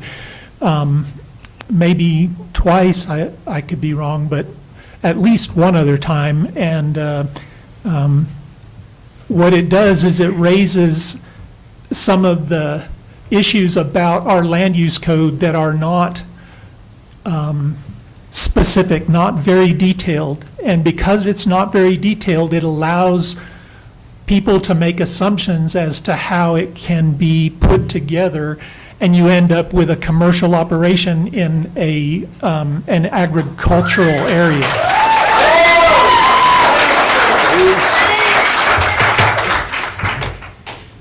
So this property is zoned AR 35 plus.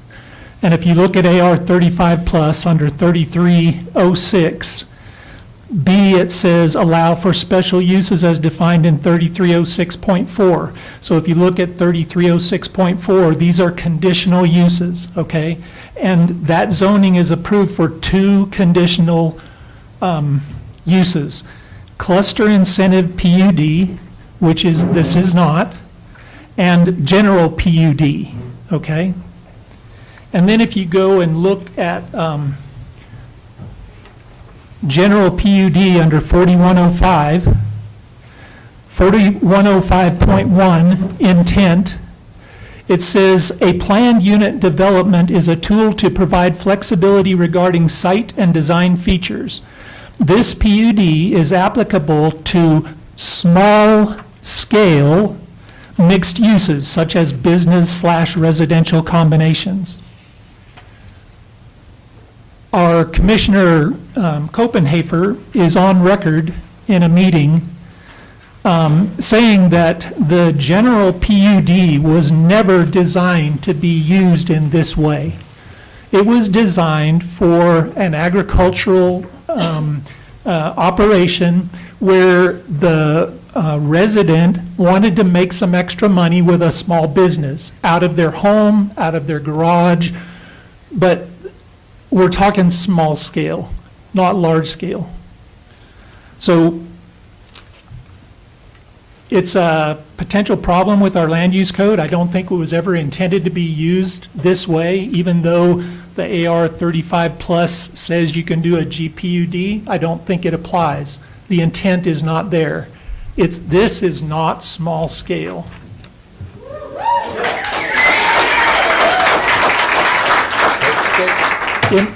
In the land use code, now there's a high impact permit with this, and I suspect the reason the high impact permit was included is because there's a traffic problem. It goes outside of the threshold standards.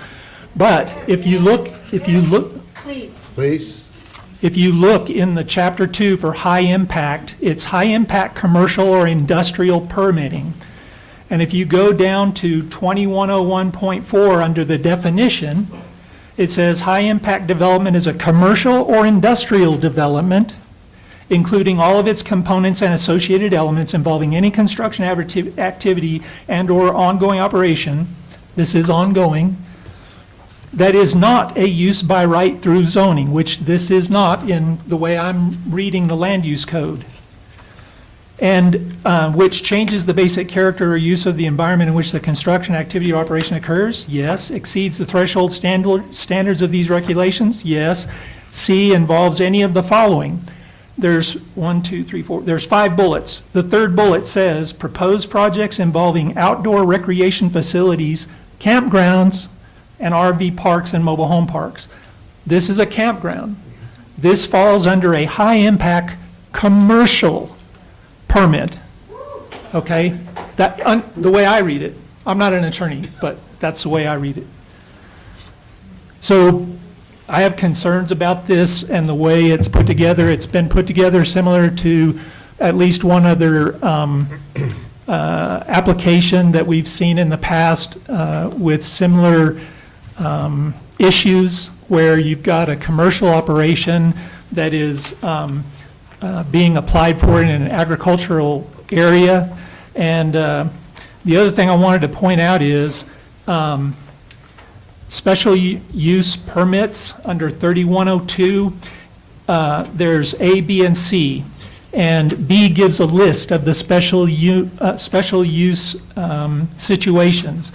There's it goes commercial or industrial agribusiness as defined, water systems, sewage systems. You drop down, the number 12 is communication towers. Number 13 is special events, including but not limited to outdoor music events, motorcycle rallies, like a Woodstock, a special event, a one-time-a-year event, not a continuous special use deal. And then number 14, this has been a big problem. Retreat slash guest ranch. In my opinion, this is not a retreat and it's not a guest ranch. But in the narrative of the application, it's been referred to that. But it's also been referred to as a campground. I would contend this is not a retreat or guest ranch, and it does not fall under a special use permit. Those are not defined terms, though, are they? I beg your pardon? Those are not defined terms. And that's a just problem. a subjective, And your that's a subjective problem. view is that it's not that. What Just to be clear. does it say under the next line? That's what I'm about to read. There's a third part to this, Part C, planned unit development, cluster incentive, and general PUD, which was intended for small-scale use, not large-scale. So I contend that this is not properly submitted. Go ahead and read the whole thing. Which part? D? Yeah, about PUDs, they require a special use permit. Under general PUD? Under special use permit, all PUDs require a special use permit. Part D then? Any or all of the following may be required to support a special use permit application. Maps, photographs, so on, a plan for land reclamation. No, it was the part where you were reading about a PUD requires a special use permit. The part that I was reading was Part C, and maybe my copy isn't up to date, but all it says is planned unit developments, cluster incentive PUD, and general PUD. That's under the special use permit. Yes, a general PUD. That's what they're applying for. Which A under the mix of business and residential. Which under the definition is a small scale, not large scale. So It's for a mix of business and residential. On a small We do scale. not have a quantifying measure of business. Exactly, that's a problem with the land use code. That's my whole point behind this, besides being on the opposite side of approval, is that there's a lot of issues with the land use code that need to be worked out so that this doesn't happen anymore. Because this, in my personal opinion, this is a way to end up with a commercial operation in the middle of agricultural area not intended for commercial. And that's my concern with it.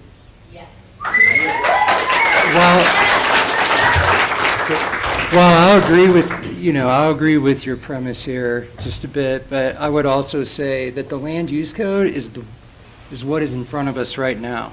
And this applicant is making an application based on what's currently available, and until the land use code changes, I think that the applicant at least has the right to submit the application and go through the process. Yeah. For the application that they've You submitted. all will have a chance to speak, so just let us do this right now.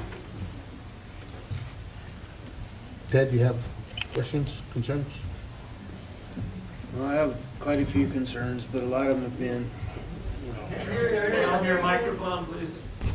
I have a few concerns, but most of my concerns have been met. My biggest concern is the fire litigation and the road. If they're going to go in and, work on the county roads and develop them, I really don't have a problem with it personally. But we'll let you guys speak and see what you have to say. Okay. We're going to open it up for public comment. So how you're going to do this is going to be very courteous, for one, okay? 2 minutes. You're going to be allowed for 2 minutes. Hey, Chairman, I would recommend that if there's going to be a bunch of cheering and hollering, then the time's going to get reduced because we don't have time for that. We will reduce it. We will reduce the time. I was prepared for about 2.5 minutes. Can I take 2.5? You're first, go. Okay. My name is Jason Hatch. My property is directly north. Speak into the microphone, please. My property is directly north of the applicant's. You have the map up there. The road that Chairman Armstrong asked where it leads to my place. What is your address, please, for the record? 12701 County Road 40. 12701? Correct. Okay. We've owned this property since 1983. That main road that goes in there has been my right-of-way and access for all those years. We own 280 acres there. We have one residence, and that's all that's going to be there because it's zone AR80. And if it was zone AR80, AR35, we wouldn't be increasing it either. We are there because of the zoning, and we want to keep that zoning in place. I have a lot of concerns, mainly the traffic. It's going to generate a ton of traffic, and it will affect my property, my neighbor's property in a negative way.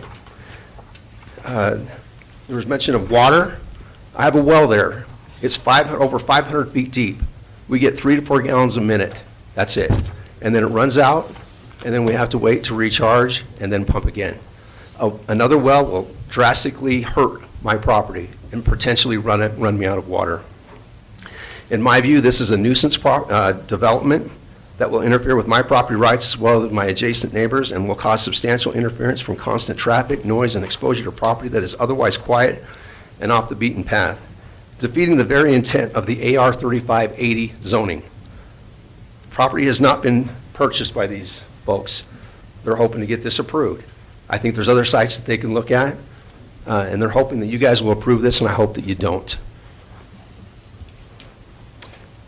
Just a reminder, and there's been good comments here tonight, and I appreciate them. The AR 35 zoning is designed for agriculture activities and low-density residential living, such as farming and single-family homes. Glamping, especially at high density, is a commercial recreational use not typically permitted. Okay, thank you. Thank you. Time's up. Time's up. Thank you. Time's up. Time's up. Somebody else will cover it for you. Marie Tuxhorn, and my address is 13683 Road 38.9. I have a number of comments that won't fit into 2 minutes, but I have written comments I would like to submit to you, and also a set of written comments from my neighbor.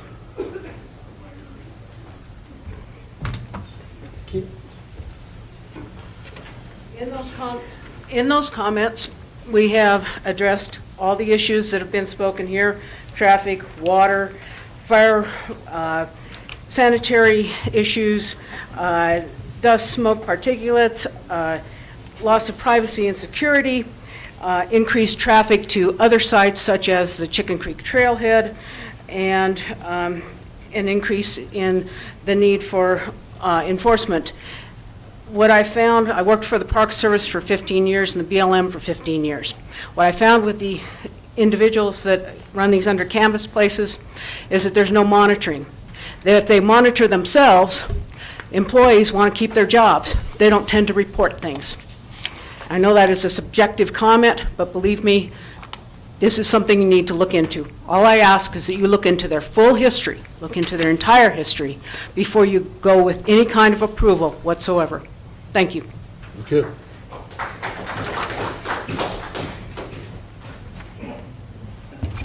Hello, Sean Williams, 12867 Road 40.5, Oakview Subdivision, directly east of the proposed zoning special use permit. Commissioner Lynch echoed pretty much everything I wrote up, to talk about today. Section 3102B of the Montezuma County Land Code states, and it had 14 exampled categories, with number 14 being guest retreat/guest ranch. I contend that no part of this subject proposal is any type of ranch by definition. The proposed development has labeled themselves as a guest ranch, camp, guest ranch, retreat. I feel in order to try to fit the project under a special use permit and avoid rezoning to a commercial status. The plan unit development application has purposes and objectives for a plan unit development is A, to provide a necessary commercial recreation and educational facilities conveniently located to housing. This is not necessary in my opinion. Thank you. I have comments from 10 other parties that weren't able to make it. Thank you.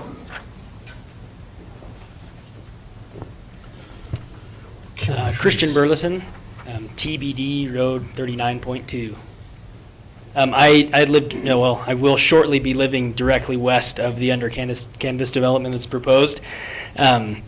I wanted to speak today specifically about one of my main concerns that has not been brought up tonight, which is noise pollution. Something that it seems in their bill that they say it's not an issue, it's not going to extend past to the reaches of their property, which seems absolutely absurd since the tents are less than 100 yards from my back fence. I don't see how we're not going to hear those campers. But to quantify that, I actually did a little research. I went through and I looked at all the under canvas sites and kind of where they were located throughout the United States. Most all of them are located in areas that are very rural, not necessarily located close to any residences. However, there are a couple that are surrounded by residences. None of them have 15 residences around them that I could find, but some of them have several. I took the liberty of reaching out to those people and getting a really interesting statement regarding the noise pollution that they've experienced in their time living next to under canvas. Unfortunately, I can't read the whole thing because frankly it's not appropriate to read in a public setting.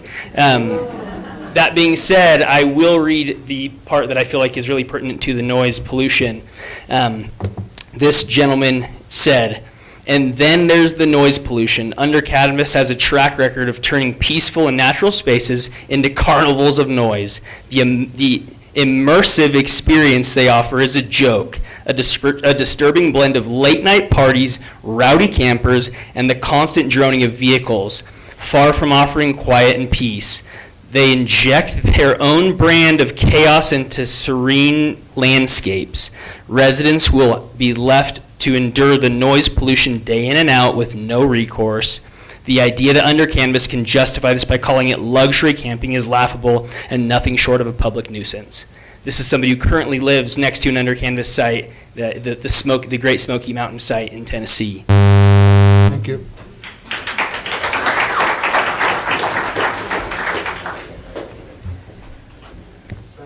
My name is Warren Kofsky, and I live at 38798 Road N.3 in Mancos. My wife and I settled on living in Mancos. For us, it's the former Shiloh Ranch above Route 40, following a very wide exploration of potential possibilities. In order to live in a rural agricultural area boasting farmland, cattle and horses roaming open fields, and accompanying that pristine beauty, quiet neighborhoods and untraveled roads, the massive 75-unit glamping proposal is a commercial project, one that would ruin the remote, pristine nature of this area. For example, the clientele that would frequent it, besides city folk from LA and New York City who don't know anything about using wood stoves, it would include large camping trailers like the 40-footers and some number of youth on ATVs whose noise would also shatter the pristine quiet of our communities, a major reason we chose to live here. Our quiet road would become busy with camping vehicles and trailers carrying various things. Besides the inconvenience that would pose to current residents, that road, Route 40 and upward, is the single means of escape in the event of a fire for residents living above that site. Thus, it would pose an increased risk of tragedy for those of us living above the proposed project.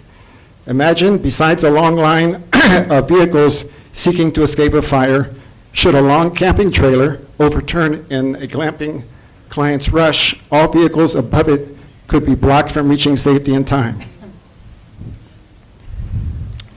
Another primary attraction for us, and the vast majority, if not all other residents, is the wonderment of seeing animals from our homes and vehicles. The animals would be made afraid to frequent our areas, including deer, elk, bear, fox, owls, eagles, and other wild animals. Thank you. Thank you.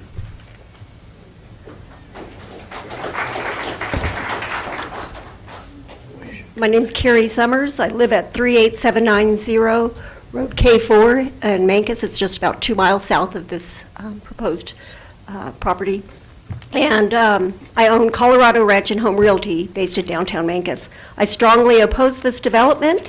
It threatens our community's character, environment, and quality of life. The peace, quiet, and wildlife sanctuary of Road 40 have been key selling points for homes in the area. A large-scale glamping site could deter potential buyers and lower property values. And it disrupts my clients who live right there on the road. It's a huge safety factor. The development would disrupt up to 346 acres of vital agricultural and residential land, threatening local wildlife habitats. Under Canvas's claim of a minimalist approach is inconsistent with their large-scale commercial operation. Increased traffic on Highway 184 due to the blind curve poses significant safety risks, even with adding turning lanes. Increased risks of wildfires due to fire pits being used by inexperienced campers and the wood stoves in a high fire danger area is just risky. The limited water supply proposed for the development, a 3/4-inch line, raises concerns about having adequate water for firefighting purposes, both for the glamping site and nearby residents. With 75 camping spots and numerous guests unfamiliar with the area, the volunteer fire department may face more frequent calls for their assistance. The project violates our current agricultural residential zoning, setting a dangerous precedent for future development. While it may bring some economic opportunities, it could increase our housing shortage by attracting more short-term visitors instead of addressing our need for affordable housing. Thank you. Thank you.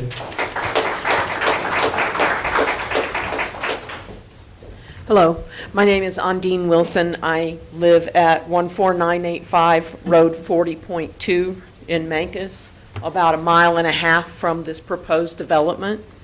I'm also reading this letter today on behalf of my neighbor, Claudia Whitman, who lives at 14985 Road 40.2 in Mancus. I live at Joe Moore Reservoir, Mancus, Colorado, and as such, I drive every day down Road 40 to get to town and to other destinations.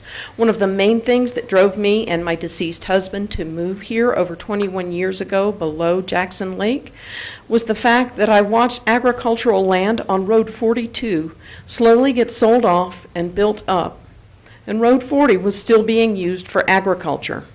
I feel that it is very important to maintain agricultural land, and there is a diminishing amount of every year as people realize they can sell out to subdivisions and businesses. Because this land was originally zoned agricultural, I feel it is paramount to maintain the original zoning and to maintain this diversity in our community. I'm friends with several people who have been raising hay and cattle for generations here and who are determined to keep farming. Changing the zoning feels like a denial of their background and interests and shifts us away from being a mixed-use community with opportunities for a variety of people. The impact a large, rich people's fancy camping area, a place that does not even encourage involvement in spending in our town, feels like the wrong direction and is an insult to both the farmers and to the people trying to run small businesses in Mancos.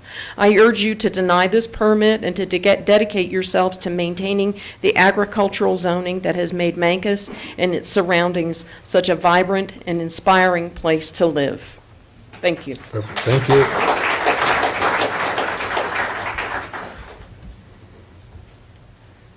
Hello?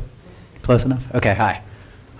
Good evening. My name is Sasha Cucci. I'm here to represent Moondog Cafe in Mancos. I would like to start by saying that we are opposed to this project for a number of reasons. To start, I think the codified part, getting everything up to speed. It's a multi-billion-dollar company. $20 billion is the conglomerate. $450 million roughly is under canvas. They're going to do everything to spec to make the government happy. I think that's smoke and mirrors. We're here to talk about the direction of Montezuma County, why we don't want to front range our western slope, how this will impact us in a greater way, ramifications that are not considered here in this very technical meeting. I have spoken to a number of stakeholders, all of whom have not been addressed, have not been approached, and myself included, running one of the more prominent businesses in Mancos. This has been a really stressful, scary thing, and it sets a bad precedence. It's 140 acres now. What's to say they don't want to make it to 200, to 340? What's to stop them from trying to increase this capacity over time? And what does this set the precedence for other billion-dollar companies to come into this area and fundamentally alter the culture that we have all worked very hard to have here? We're here for a reason, because it's not Denver, it's not Breckenridge, it's not Telluride. I think that this doesn't take into account anything about the community. We're here asking, they're here asking us to provide something for them. They have an agricultural tax, property tax. What does that do? How are they going to create jobs? How are they going to help conservation? Where are they going to bring business to our local businesses? It's a billion-dollar company who's going to take business from our other businesses. I own a restaurant. They have their own restaurant on site. I think we're contending with technicalities about, how to make this correct, not for the ramifications of the greater community at large. Thank you.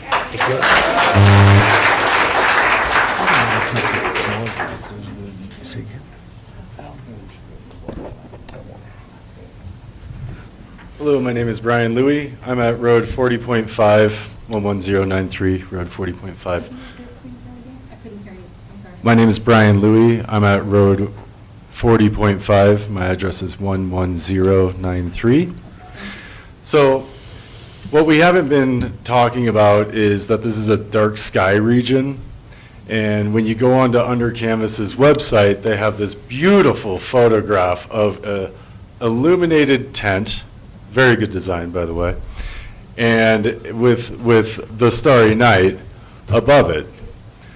So my concern is the light pollution that these 75 sites are going to have, in addition to all of their walking trails being illuminated, because we can all know that anybody that walks around in a city doesn't know how to walk around in the forest. So I am an Eagle Scout. I gave tours to people working at the National Park Service, and one thing that from my experience is that these folks, they walk around, they're very entitled, and they just drop things out of their pockets. So I'm concerned about the littering as well. The road expansion project seems like a disaster to me. Listening to the jargon that this gentleman was saying, and I was looking at the different properties that are along the route. It seems like there's a massive amount of eminent domain that is going to be coming down the pipeline, and I am strongly opposed to that. I'm not going to be affected, but I'm worried about my neighbors.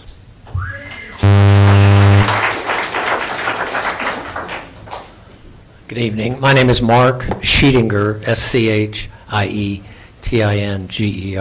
I live at 11311 Road 38.5, about 2.5 miles north of Road 40. A couple concerns, mostly around fire mitigation. I'm doing fire mitigation at my house right now. I'm an ambassador for WAP, the Wildlife Adaptive Program, and I'm concerned that the proposal discussed or brought up didn't address zones 1, 2, and 3 of the hazardous, of the home ignition zones that we're doing. So you've got structures, tents or whatever, why not zone 1 around them? And why is it only zone 3 in one of the areas? And I know that zone 2 was mentioned in, I think, the orange areas. Not sure, because I can't remember what was up there. Zone 1 around the structures. Please, he's going to Anyway, talk to us. Okay. I thought you said zone 3. So 1, I was concerned about the home ignition zones. 2, was a WAP assessment done of the property or just this assessment? And 3, you know, I've got a lot of gimbal oak and all that scrub stuff around my property to try to get rid of the ladder fuels. What is going to be done, and I heard that it's going to be mitigated initially, but what's going to be done to control it? Gimbal oak comes back, and it comes back, and it comes back. So what are the plans from under Canvas to mitigate this long term? And then finally, what are the plans for selling this property? Because I've read that that's part of their business model. Thank you. Hi, my name is James Sigler. I live at 12534 Road 40.5. I'm a long-term resident of 8 days. And the very first email I get was concerning this project. I agree with all that. I don't like the traffic, the use of the water. I don't like the fire. But I've been a camper for 70 years. If you go to any of these national parks, state parks, and you're a camper, now, y'all are going to call me a city boy, and you can all be upset about that. But if you go to people that camp all the time, they're very quiet to themselves. But the city people, which is their target market, they said it right out loud, New York, Chicago, LA. Those people come in, and their idea of camping is, we don't ever get to have a fire. Let's have the biggest damn fire we can have. They also believe they're in the disco, so their music is cranked up. And what's even worse is 5 campsites with 5 different musics going, blasting. And the other thing is they all bring bright lights and string it around their campsite. So this is all a detriment. The reason my wife and I moved here 8 days ago was to get out of the city and to get out of the noise and to get out of the traffic. And this proposal destroys every one of those reasons. Thank you. Thank you.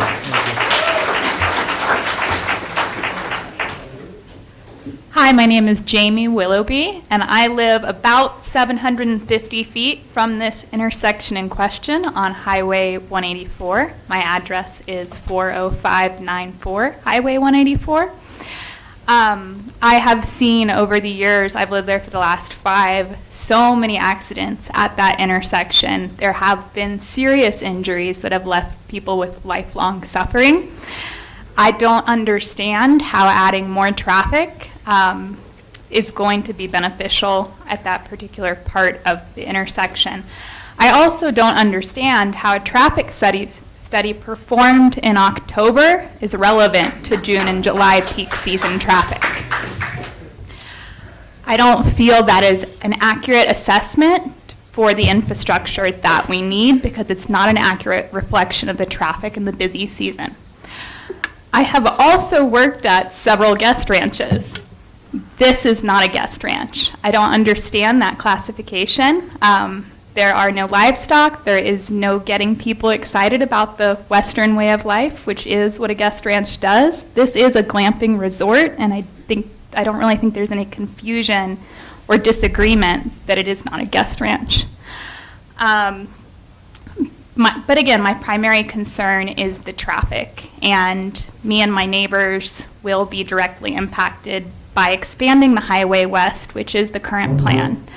They intend to put a deceleration lane that's 800 feet, both southbound and northbound in the existing lanes. I don't know how I will ever be able to leave my driveway again in the peak summer season and pull out safely, and I don't see how any of my neighbors off of 184 will be as well.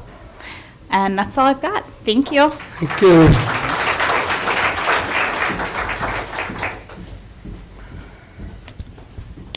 Hello, I'm Kat Dutton. I live in downtown Mancos.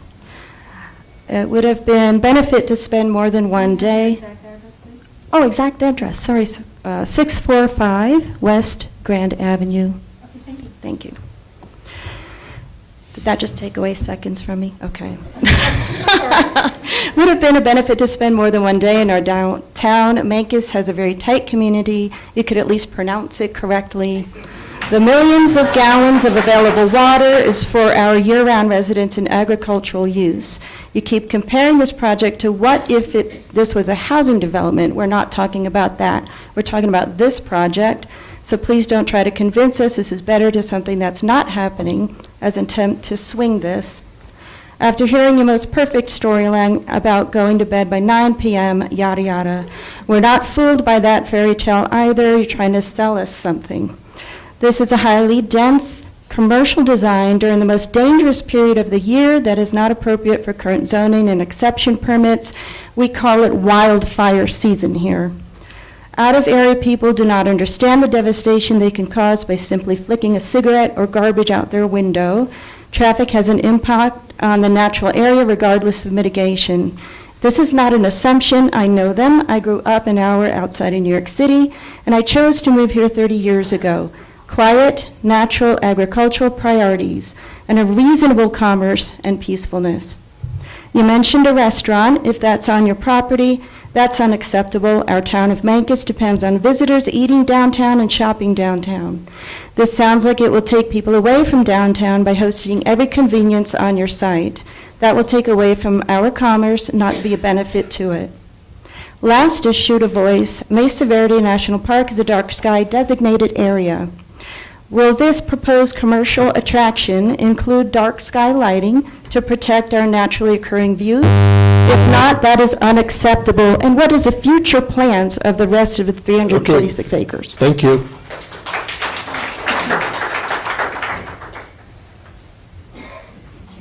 Hi, I'm Jessica McIntyre. I am at 7294 Road 41 in Mancos. I was here about a year and a half ago about an event venue on Road 41, and I am back because I believe this is similar, and it has unbound rules for events that the assumptions should not be made about. This is a commercial business, as I feel that other event venue was. And on November 11th, 2023, our Board of County Commissioners voted against that. So I think this follows suit. It's a commercial business. Another thing I haven't heard much about is the commercial use of Road 40. That is a dirt road that I don't have to drive on every day, thankfully, but how will that be maintained? How will dust be managed, runoff on that road? All I've heard about is 184. Is that the county that will manage that? And all of the neighbors that will be impacted on it that are all many here today. I also, the event, having events that are not defined, I think that the land use code intended for the events to be a one-time event for the special use permit. So I disagree with this commercial use. I also, that is all I have today, but I have a couple letters from my letter, and I have a letter from Clara Martinez, and I have a letter from Eugene Berry Creaney Esquire to provide. Thank you. Thank you.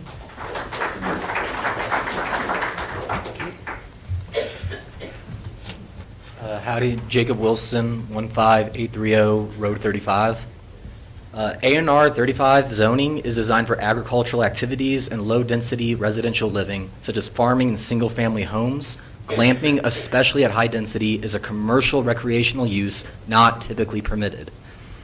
First and foremost, A&R 35 zoning is designed to preserve large agricultural and residential acreage sites. The proposed development, with its high-impact special use and general PUD, directly contradicts this intent. It would introduce uses that are incompatible with our current land use patterns and could set a dangerous precedent for future developments. I'd also like to briefly reference the disagreement on the wording of the zoning regulation, and I would urge the board to please consider not just the wording of the law, but the intent of the law. Thank you. Thank you.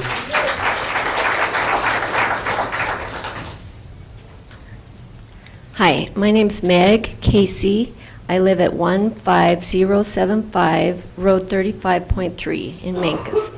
Excuse me. Kind of nervous. I'll be quick. I do oppose this venue because of the fire hazard, the water issues, the exceeding the traffic limits, the impact to the wildlife. I'd like to present a study to the board about the impact of urban sprawl on species, and there are sensitive plants and animals that once they're driven out, they don't come back. I want to back up. I'm a Colorado native. I love Colorado. There's no better place on earth. I moved from the Front Range to come down here where it's peaceful and beautiful, and that area up Road 40, Chicken Creek area, is fabulous. It's wonderful. It's gorgeous, and we need it to stay that way. So I'll present you with this. I also have another study on growth management, city planning, and this was from a friend who asked me to pass that on. I want to mention from a neighbor the question about the restaurant. I mean, if a restaurant is open, that is commercial. A restaurant is commercial. I feel like the wording of this whole thing was deceptive and exploitive, taking away our beauty to add this glamping thing, which we know people don't fly in with their families and go to bed at 9 o'clock. They are popping the tab, they are drinking their champagne, whatever. They're lighting their little bonfires, their candles, it's a party time. We don't need that. And my last comment is, if I can direct it to you folks, would any of you want this in your backyard forever? Would any of you want to live right next door? Thank you.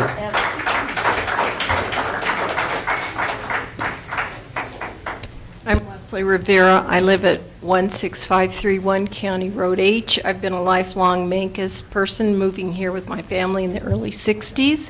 And I'm recently retired from the medical community, and I've not heard one mention of anything medical. As you know, anybody coming from sea level, which I think New York, California, I've worked all over the U.S. under different corporations, coming to 7,000 or more altitude, you're going to have issues, and they drink. And a lot of people are smokers, and they use pot too, which is, I don't care, but do we have the infrastructure for medical emergencies? I don't think we do. And that's my big concern, is if somebody has a heart attack, breaks a leg. I heard some people say that you bring city people into hiking and riding ATVs and everything. And I've been all over the mountains my whole life, hiking, ATVs, horses, whatever. And that's my big concern. How is this going to impact the town of Mancos? We have, I don't know how many ambulances. I grew up next door to Tony Aspermani, and I know with the wedding venue, nobody bothered to ask him about that. So not one comment has been made about medical concerns. Are they going to have a medical person on staff? Are they depending on the town of Mancos to provide medical emergency? How is an ambulance going to get up there? I know the wedding venue didn't have enough room to turn an ambulance around. I just find this a big farce, frankly, and I've camped my whole life. I've always laid on the ground. So I don't know, I don't think this is really, you could consider it camping, but that is my big concern, is the medical impact on the town of Mancos, and who's going to pay for that? Are we expected to pick up the bill for the numerous trips up there? That's it, thank you. Thank you.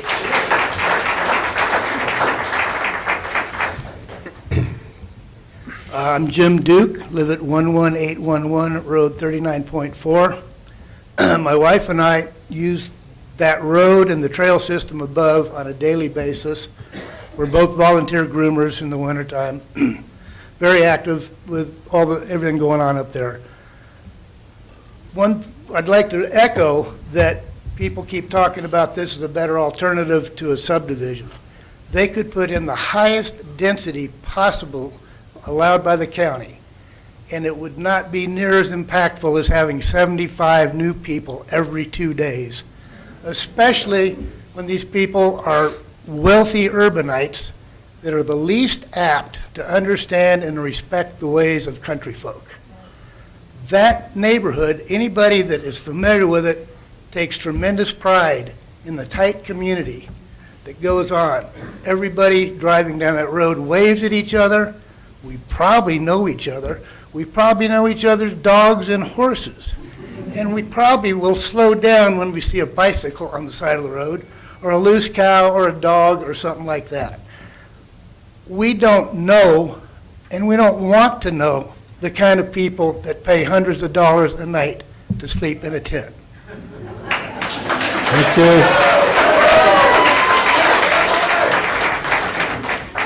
Annalisa Shaw, 12078 Road 40. My family has many concerns about this water, septic, fire protection, but we are the first house as you get off the highway. And we see that road every day and how people right now go fast. The speed limit is 35. People don't do it. The last couple of years, we have had 2 near fatal accidents of people rolling their truck onto our fence and going into our fence. I can't imagine people coming in and out of the glamping. They're not going to follow the speed limit. Locals don't. How is that going to work? I mean, right now we're washboard. They come and they grate the road probably once a month, and it rains and it becomes washboard again. We're going to have a lot more accidents. And like the lady that just spoke, who's going to take care of that? The Mancos ambulance, the Mancos Fire Department. Where are we going to get our funding for that? Thank you. Thank you. Stacy Stubendick, 24221 Road U, Dolores. Something that I haven't heard talked about is the impact on other RV and camping businesses that are already in existence. Whether or not we like them or not, they're here and they're owned by some locals and some not. And so I would say that this also would negatively impact businesses in the area that are already existing, not just in Mancos, but in Dolores and in Cortez that also serve tourists to Mesa Verde National Park. Because like it or not, we have tourists and we rely on it economically. I know all those communities do. And so I think our RV parks and our camping parks are not even full as they are. If you looked last year at Memorial Day weekend, driving by, I saw many people commenting on like our local Facebook group, like not even Memorial Day weekend, which is a huge weekend, things were not full. And so we're already struggling to get what businesses we already have full. And so adding another business that is similar, regardless of the style, but bringing in, a campground and RV sites, I think that would take away and negatively affect businesses. So we've talked a lot about how it affects individuals and people living in the area, but I think also it would impact our local economy actually in a negative way by reducing the number of people that would already be coming in to those other pre-existing businesses. Thank you. Thank you. Hi, my name is Lance Miller. I'm at 12850 Road 40.4 in Oakview. I'm also on the board with Mancos Trails Group, and I'm representing myself. But I just want to say a couple things. I keep thinking about the water estimate use, and I'm like 100 gallons, a day or whatever time per tent, and I go, Well, the engineers and the marketing guys are just brilliant, aren't they? Because they take averages, but we don't work on averages. So they said, probably let's assume a 50% occupancy rate. And so we're not always full.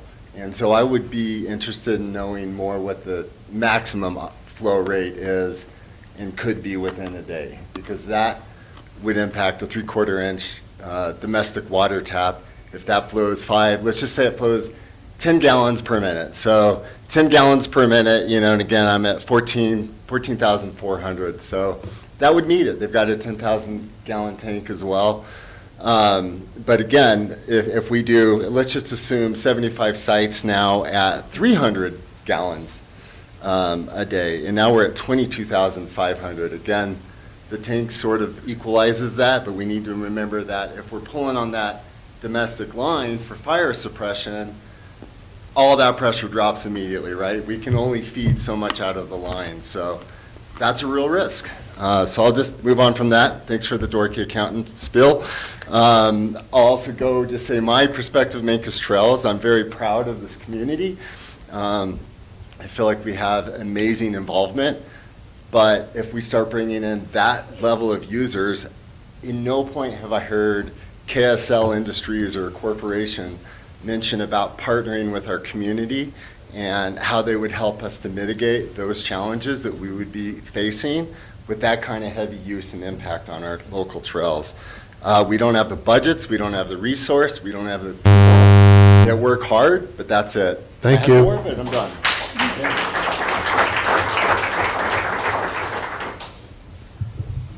Travis Measles, 38808 Road H, Mancos. It is not incumbent upon us to harbor parasitic corporations. It is a well-known fact that huge corporations prey on small, quiet towns like ours looking for places to exploit. We want healthy growth, like family homes, family-owned small businesses, art districts for local artisans, also ranching and organic farming and orchards, the type of growth that contributes to community over corporations. Currently, Mancos has a moratorium on water taps, so I don't know why we're getting, even considering more water to out-of-staters and temporary residents. Mancos residents are thoughtfully and carefully addressing the water, drought, and natural tinder concerns that we face daily. We live and work here. Our children go to school here. The fire danger assessment for the new expansive glamping chain, where fees are up to $1,200 per night, points to a fuel model 10, which by definition describes an over-mature timber and understory with a heavy load of dead, down material, leading to serious potential fire control difficulties. It describes large areas of the property as considerably more hazardous. Topography also plays a part here with canyon systems that act like fire chimneys, allowing large amounts of air to quicken the fire. Quote, these topographic conditions coupled with the area's typical south-southwest winds create the potential for high-intensity fire to spread, unquote. Drought.gov adds that the current local fire drought is expected to persist. In comparison, how is this colossal commercial business invasion by a nationwide for-profit company different from the Cedar Mesa subdivision at the entrance of Mesa Verde, where they are required to have their own fire station supplied with their own fire equipment ready for a disaster? Several hundred families would need to escape using County Road 40. Many of those would be pulling horse and livestock trailers behind them. Thank you.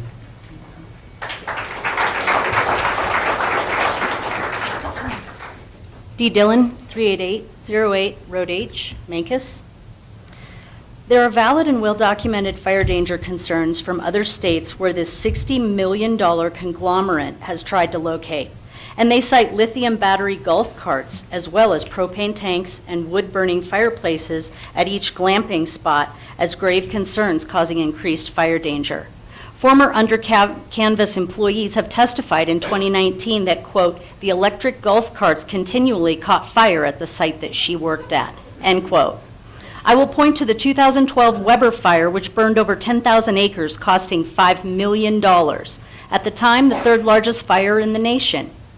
The 2002 Mesa Verde fire, which burned over 28,000 acres, 50% of our national park, costing $5.6 million.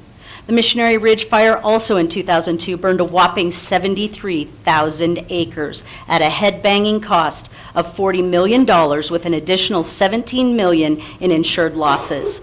Those fires flame fuels exactly like the growth located at this proposed site and surrounding properties. Everyone who lives here knows the fire danger that our long-term drought has brought to our area. Their fancy plans, feigning a green agenda, minimal job creation, and fake guest ranch status is a way to shove this gigantic project that is solely catered to the ultra-wealthy. Local businesses will not benefit as they have their own restaurant, food service, and convenience store. How does this benefit our area, our lives? It doesn't. It fills the coffers of one gigantic corporation. Many of us have grown up here or multi-generational. My family came to Colorado when it was just a territory. We don't live here to make a lot of money. This is our home, and we laugh, knowing the truth of the joke that there are 99 jobs and 33 of us have them. In closing, I don't think all the words from Joni Mitchell's 1970 song burned into our brains. We paved paradise and put up a parking lot. How about we don't let massive, greedy, nationwide for-profit commercial corporations destroy our rural way of life? Let's keep it a paradise.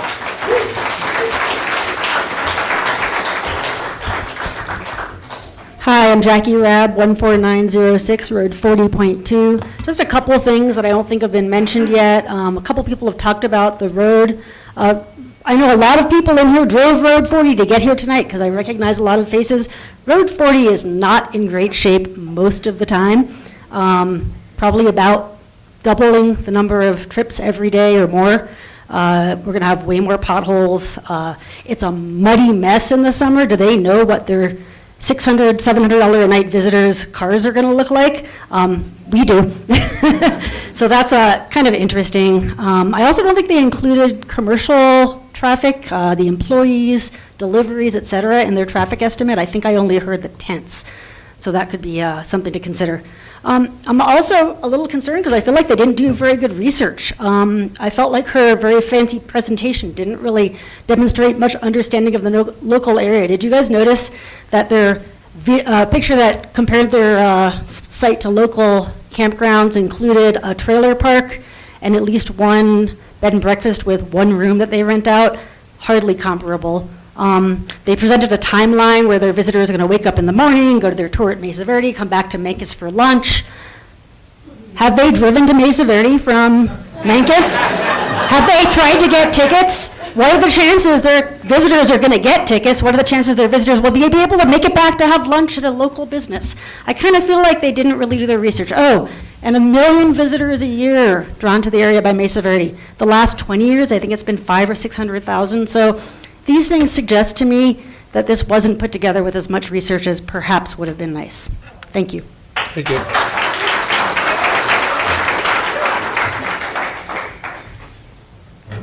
Hi, Nancy Strother, 40066 Road G, Mancos.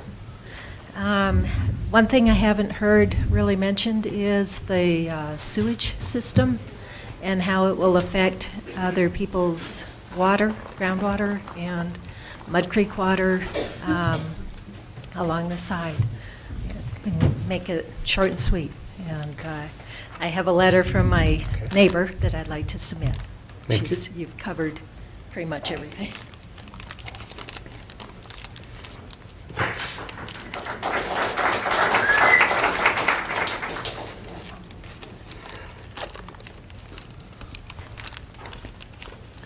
Hi, my name is Kathy Carlson. I live at 15100 Road 35.3.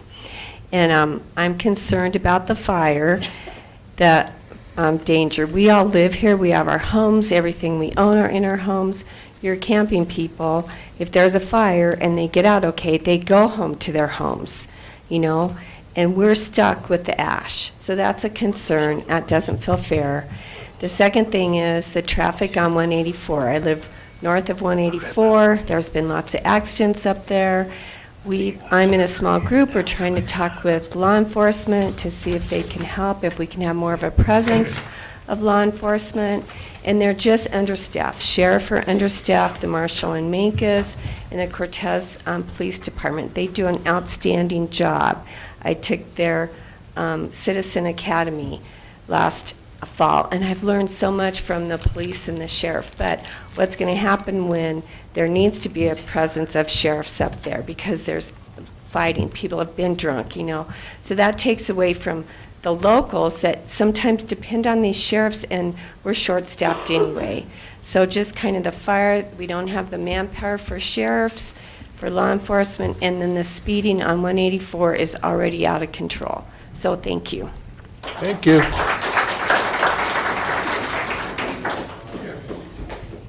Good evening.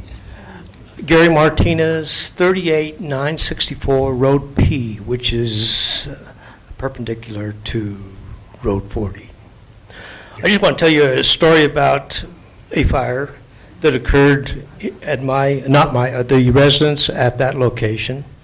It occurred in 23, and the fire department tried to respond in time. They didn't make it. It was a total loss. That's just evidence of the potential that could occur because of the lack of fire suppression equipment out of Mancos. So just a short story. Thank you. Thank you.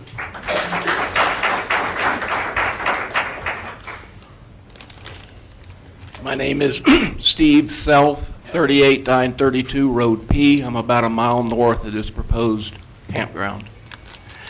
So I'd just like to speak a little bit about Road 40. I drive that every day. It's a dirt road. It may be the county standards as far as width and maintenance, but it's always potholed. It's always corduroyed. It's hard for people to understand from the city that when you take your half of the road, it's not in the middle.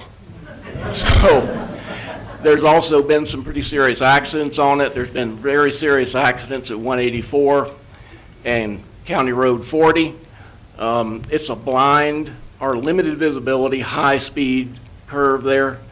I don't want to see any additional traffic. Road 40 is a narrow, rural dirt road. It's not a thoroughfare for a commercial venture. Thank you. Thank you. I'm Brad Finch. I live at 40142 Road J. I've helped groom the ski trails at Chicken Creek for 28 years and go to that area multiple times a week. I'm also a retired firefighter with Mancos Fire Department. And I've been to, I don't know, 1 or 2 dozen really serious wrecks at that intersection. What I'm concerned about is we talk about having the deceleration lanes and that the left turn lane is designed to hold numerous cars if they stack up. Part of what you learn, I'm sure all the people that use that county road kind of understand, you don't pull up to the highway to turn there, you hang back because you get a broader view of the corner. If you pull right up to the pavement, you've really reduced your visibility of 65 to 75 mile an hour traffic coming at you. If you've got cars stacked up in a left turn lane, I'm not sure, I'd have to go out and look at that intersection. I'm not sure you would have much view at all of the traffic coming from that right-hand side of the highway. You would have to see a car coming around the corner and remember that car because you're not going to see it as it passes the cars that are stacked up in that left turn lane. A lot of people misjudge the cars coming, that are headed north on 184, because some of those people are going in excess of 70 miles an hour. They come around a broad corner and they're going up a hill, and it makes it look like they're farther away than they are. And numerous times I've pulled out and just kind of got into my lane and had to really process to myself that that was close and I need to give myself more time at that intersection, and I think it's because of that aspect. Real worried about people getting hurt there. Thank you.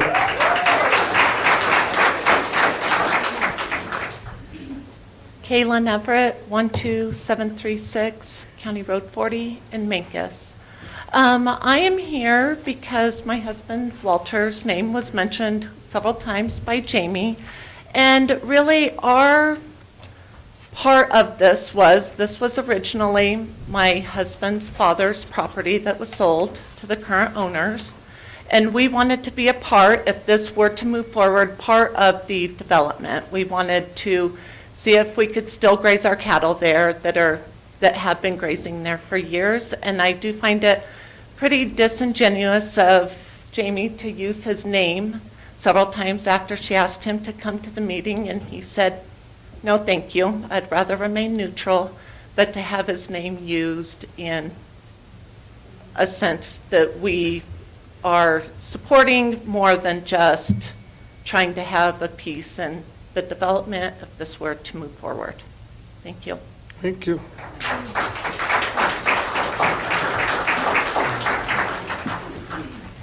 Hi, Rebecca Syndergaard, 12265 Road 40. I'm going to speak only as a resident. Obviously, everybody's covered most of what I would talk about. It is a washboard road, and I fishtail on it every day, and I'm only 2 houses up off of 184. 2 houses up. So when you come down from under canvas, if that were to be there, I'm on my mom's property. We're on the corner where you're going to go to the highway. But that corner, if you go anything above 35, and sometimes if you go 35 on that washboard, you're going to end up on that property. I heard the biggest boom, boom, boom, boom, boom, boom, like bombs going off outside of my RV just this last fall, I think, summer or fall. It was a local that lives on Road 40 that came through, missed the turn. It's washboard. It's slick. It's slick most months of the year. Mud, washboard, ice, snow, and even in the summer months. He came through and plowed through the fence line, the oak trees, the mailbox, and went right down that line on our property. The traffic isn't just about 184. There's no maintaining of our road. There's almost no maintaining of that road. It's washboard all year long.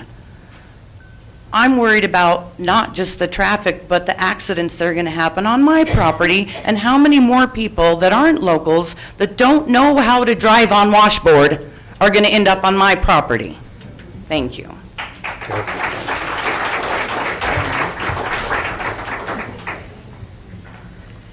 Hello, my name is Robert Meyer. I live at 14906 County Road 40.2 at Joe Moore Reservoir.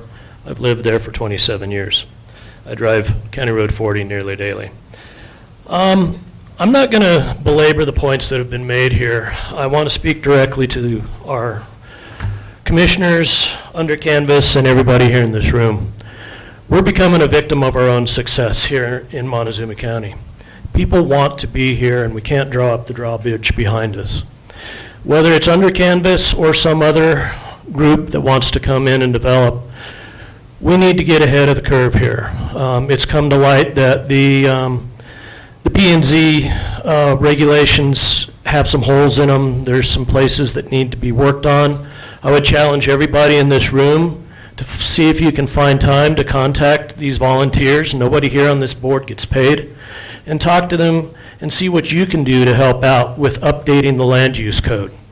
All right, we need to get ahead of this. We would probably benefit more from a code that would direct money towards, not money, but direct businesses towards smaller local entrepreneurs so that the dollars circulate in our own economy and are not exported to a multinational corporation. It would be great if we had enough entrepreneurs in our community to do that. They haven't stepped forward at this point in time. But if we have a code that helps us get there, then we will see it. And I'm not faulting anybody here. You guys are all volunteers. You do great work with what you've got. Let's see if we can get it to be a little bit better so it serves all of us and it serves organizations. There will be other big organizations coming down the pike, whether or not under canvas gets approved or not. We need to do some things to get ahead of this and address this better in the future. Thank you all for your time. Thank you. Hi, my name's Clara Marshall. I'm at 15390 Road 35, Mancos. I just want to let you know that a little bit less than 5 years ago, I got in a major accident on Highway 184. I was trying to turn onto my road to go home, and I was rear-ended. My car was totaled out. Now, with them building the restaurant and bringing in gravel and all that, it's just going to bring more road and people on the road on 184. Plus, that's $1 million highway. So during the summertime, it's been inundated. I have seen so many accidents. It's insane. They just, Montezuma County Sheriff Department just changed the speed limit on 160 and the 491, but they haven't done anything for 184. And I think that really needs to be taken care of a lot. Thank you. Thank you.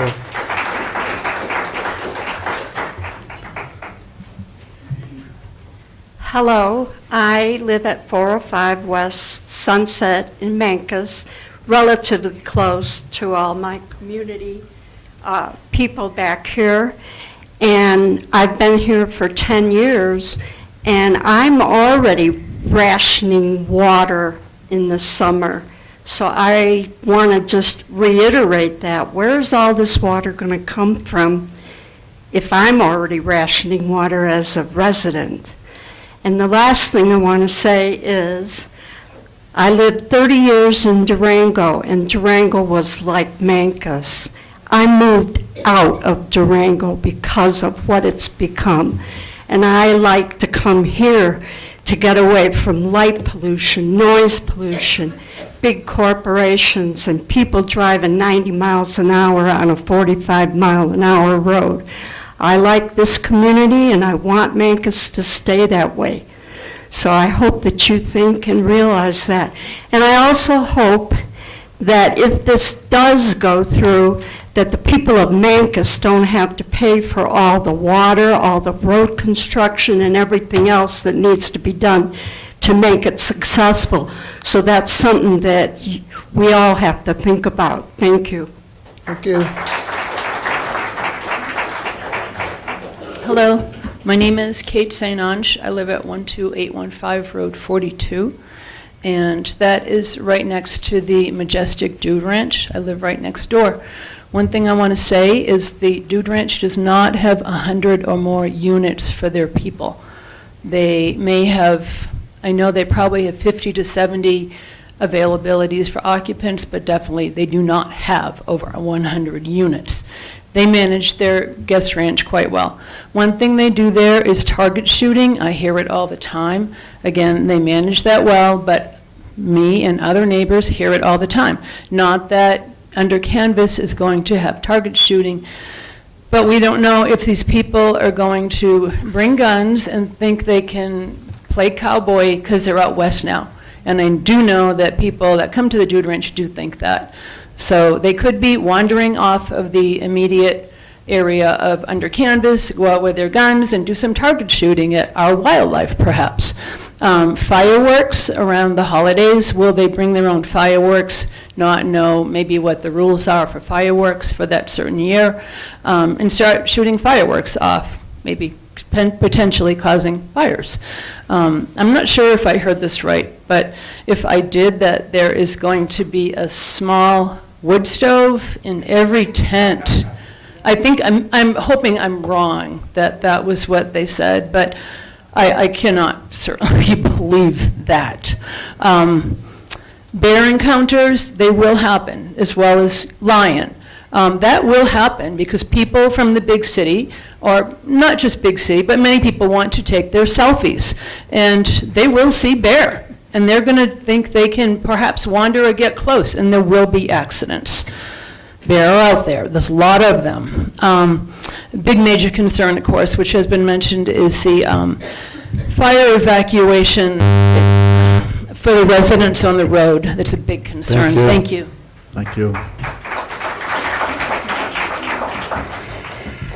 Hi, I'm Emma Duke, 40845 Road G. I think I heard someone here use the term ultra rare for the occasion of weddings or retreats, and a simple Google search will pull up under Canvas as a glamping wedding venue and outdoor events venue.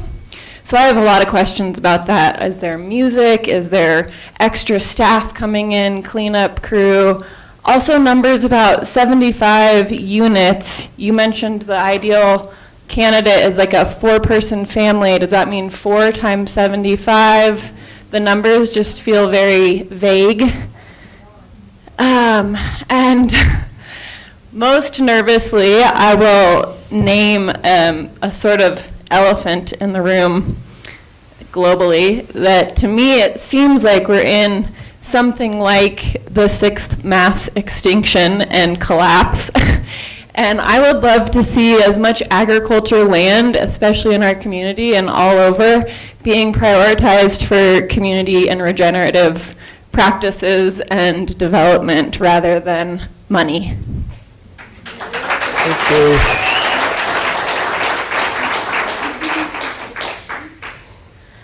Hi, I'm Jenny Getz, Getts. I live at 11185 Road 38.5. And as the crow flies, that's about a mile from where the glamping will be. We have such clear, wonderful air. We can hear everything.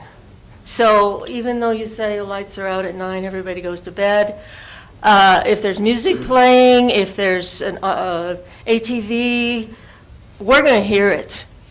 And that concerns me. The water, the fires terrify me. Within the last 2 years, I have seen life flight land on Highway 160 and possibly 184 more than I have in the 25 years I have lived here. In the last 2 years, we see life flight landing because of the horrible car crashes, people going too fast. I have spoken with Sheriff Nolan. I've spoken with Highway Patrol. They don't have enough people to patrol and be arresting speeders. I understand. Also, I think this other gentleman mentioned, it gets kind of windy. In the last 2 years, it has been windier for longer periods of time than I have ever seen it in the 25 years I've lived here. So, and also one other thing, when you go out in those woods to hike, I used to ride my horse. He knew exactly where the horse trailer was. He got me back. If you get in those woods and you lose sight of Little Bower, of Joe Moore, the mountains, the parking lot, you're lost. Thank you.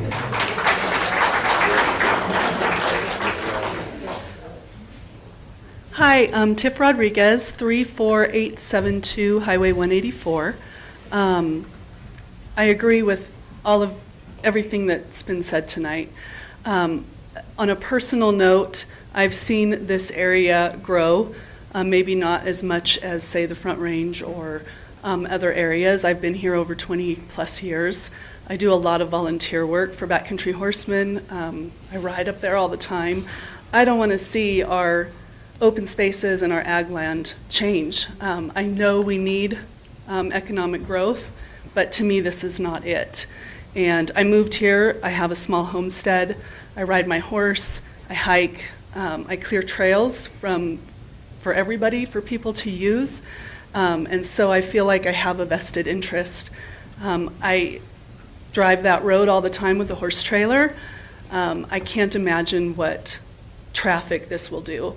I'm also worried about the wildlife that are impacted because of the increased uses of outdoor use. So it's a personal note for me, along with all of the other concerns that I would oppose this. And I have a letter to give to you guys from another concerned person. Thank you. Thank you. Hi, Hi, my name is Brittany Weir. I live at 40334 Highway 184, the Sugar Pine Ranch. I moved there this past summer. It is my grandpa's property. I am set to close on it next week. Our ag lands are expected to have the largest shift in our U.S. history over the next 10 years. I am a product of that. This property is a product of that. I have ran the numbers. My payment is enough to make anybody choke. I will be putting in more ag on our land, but I have also spoke with Mr. Haley about putting in some guest houses or cabins or even glamping tents. However, I appreciated Mr. Lynch's comment that these are done to sustain our ag lands. I am not looking to do this to expand on my property or become rich. I am looking to do it to hold on to my family's ag land, as I am 5th generation in Menkes. There will be many others in my generation taking over ag land over the next 10 years, and I encourage this board to think of the opportunities that will be shunted by allowing in large companies. If I put in 3 cabins, we also run cattle on our land, so I can assure you I would be out there picking up any trash. I would not be allowing fires. This company does not have direct oversight of our lands. They are not used to our way of life. They are not trying to put in new gardens, bring in chickens, bring in cattle to feed our community. So I just encourage this board to think of the future of our ag lands and small locals looking to use tourism to hold on to these ag lands and keep them agricultural. Thank you.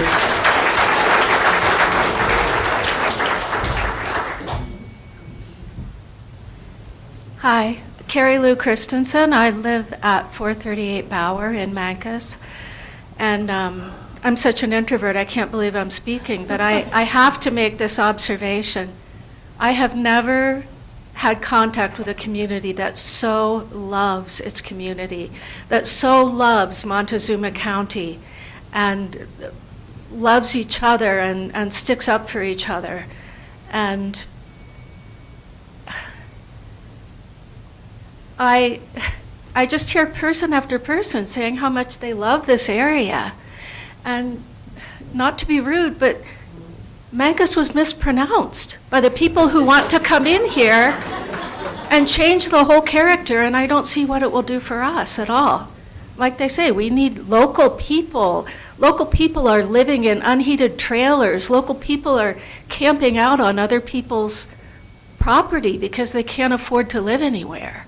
This is not going to help that. We need local people to have businesses here and farm here and ranch here. And I was so struck by how much people love this area and love Montezuma County. And you're the Montezuma County Planning Commission, and I hope you will take that into account. Thank you.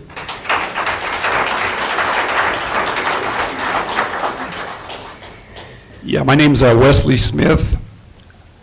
Address is 39667 184.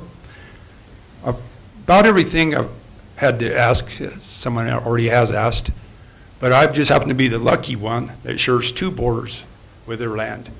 And we do have cows up there and stuff. Who's going to say, no one's going to, how do we got to keep the people on your property? Instead of someone who wants to target practice, there's cows, you know. If they're from New York, they might even try to tip a cow. Right? But that's really all I have to say about it. Thank you.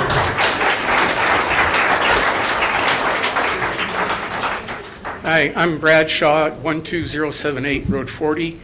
I see all the traffic that's on there now. I have huge concerns about the road, the current condition of the road, the maintenance that's done now. At best, the graders are up there once a month. It's not enough. We've had 2 accidents right in our driveway, close to being fatal accidents as they roll and run into our fences. I share the concerns everyone else has about water and septic, fire protection, emergency services, law enforcement, wildfire. These folks will tell you they have plans for everything, and you know what can happen with the best laid plans. You are our only refuge against this. This is a commercial operation being put down in the middle of ag and residential area. The impact on the road is going to be substantial. I think the traffic engineer said they plan on assuming 1/2 of one trip per unit per day. I can't even believe that number is anywhere near realistic when people are going to be going in and out, as they described, to the Visit Mesa Verde, other Visit Mancos in the areas. There's going to be more traffic than that. And I hope you all will stand up for all of us here that want to keep the local flavor and not have commercial operation in the middle of a very rural area. Thank you. Thank you. Hello, my name is Preston Dillon. I live at 40425 Road N.M.P, about 2,000 yards probably, as the crow flies from where you're going to put the camps in here potentially. I've searched for many ways to try and find a unique thing. You've heard the same thing over and over. The writing is on the wall.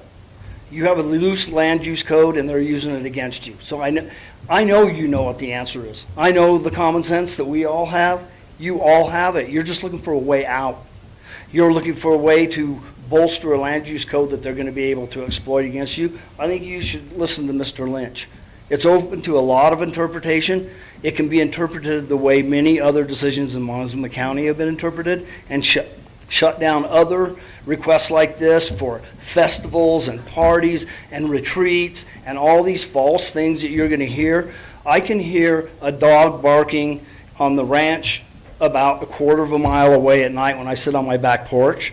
And if you don't think this is just not going to be a party, so let me tell you what you're approving. You're approving Holiday Inn, 75-room hotel without any walls, without any protections. So you need to look at our only protection here. You hire your lawyer, you go talk to your lawyer, you talk to whoever you can, and you find a way to shut this thing down. Because you're just opening the door for total exploitation. Then they're just pave the highway for another one. We can mention the roads all you want. This makes no sense, and you know it. We all know you know it. It's the biggest elephant in the room. Everybody here knows it. They even know it. But they're here to make a whole bunch of money. That's what they're here for. So you're our last line of defense. So you find anything you can do to follow your common sense, because we all know that you know the answer as well. You just need to find a way out and say no to this, because it's basically an outdoor hotel, and you'll regret it. This thing goes through, it'll just tarnish the Thank you. Thank you.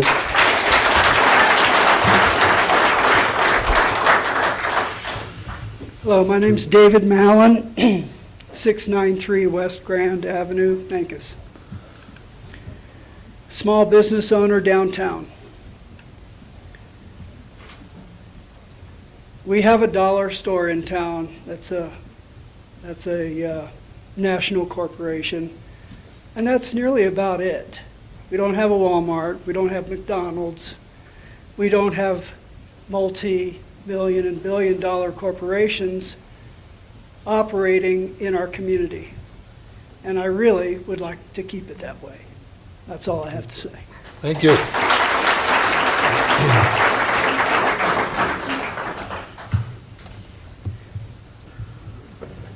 I guess I'm the last one. My name is Howard Culp. I live at 12421 Road 40 in Mancos, and I think I'm the oldest guy in that place. In respects to how long I've lived on County Road 40. One thing that has not been brought up is their proposal is adjoining my property, which I put into a conservation easement on the west side of what they're proposing, and also on the north side, a quarter of a mile and approximately a quarter of a mile the other way. Kind of contradictory, don't you think? You know, we try to keep things for our children, our grandchildren, and everything else. And I've listened to numerous people here talk about this address, that address. Apparently they did it right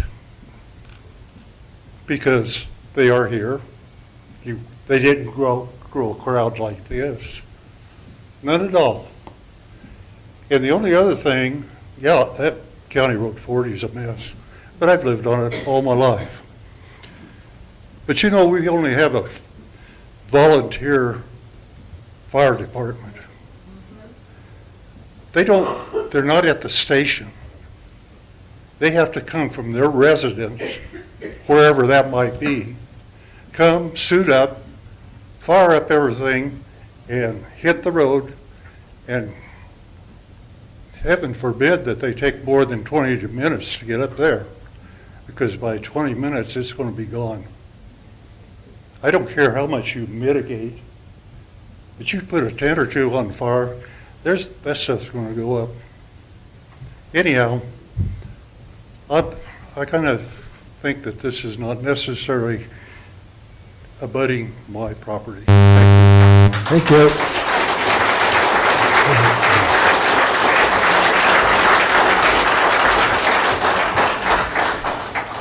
Okay, we're going to close this public comment period and then bring it back to the commissioners, and they can certainly ask questions of the applicant. If there is. Yeah, I have plenty of questions. So you guys heard a lot of concerns. Clearly, your outreach tactics did not really resonate with the community. They've shown up to let you guys know. And so I guess my main questions are,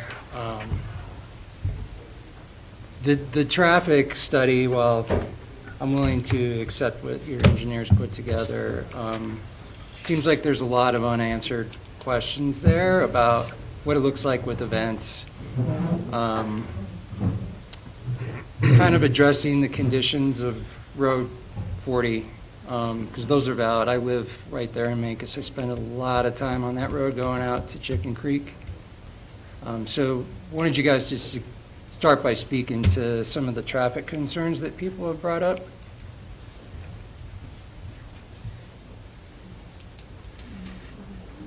I think I'm going to start here by saying that our specific scope is focused on the intersection of 184 and County Road 40.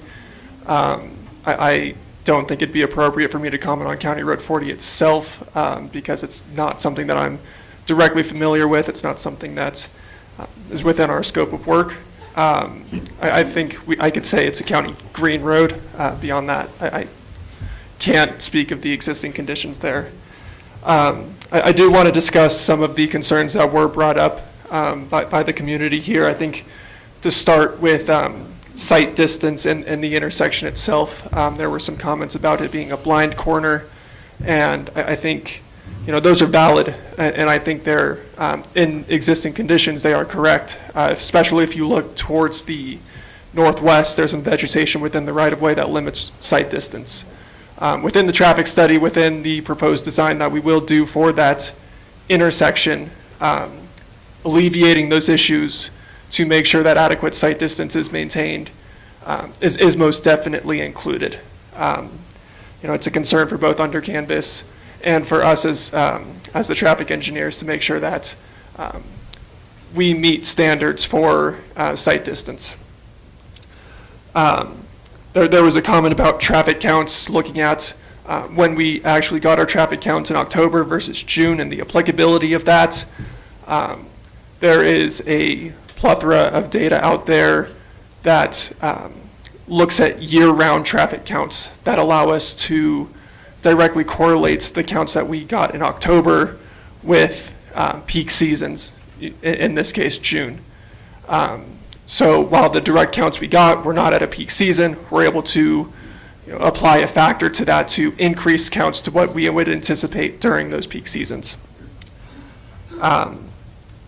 To speak on the traffic count data itself for under canvas, the proposed traffic count data, there was a comment about our rates being half a unit or half of a 0.5 trips per unit per day. I do want to clarify that that's not accurate. We're looking at 0.5 trips per unit in a 1 hour span, in the peak hours span. So at the time where traffic will be the highest in a 60-minute period, that's where we'll see that 0.5 trips per trips per unit count. To address the comment on commercial and staff traffic counts, during previous studies at other under-canvas sites, the extent of the traffic that was studied was purely entrance and exit trips. It didn't specify, these cars are going towards actual site users versus staff. The ratios are still applicable and do include those staff and commercial counts. I think Jamie and under canvas would be more appropriate than I to discuss the timings of staff arrivals and departures and how much they line up with peak hour traffic. The final thing that I wanted to touch on was right-of-way acquisition in eminent domain. And to be frank, that if that's required, it's really a lose-lose situation. It's not something we want to do. It's not something under canvas wants to do.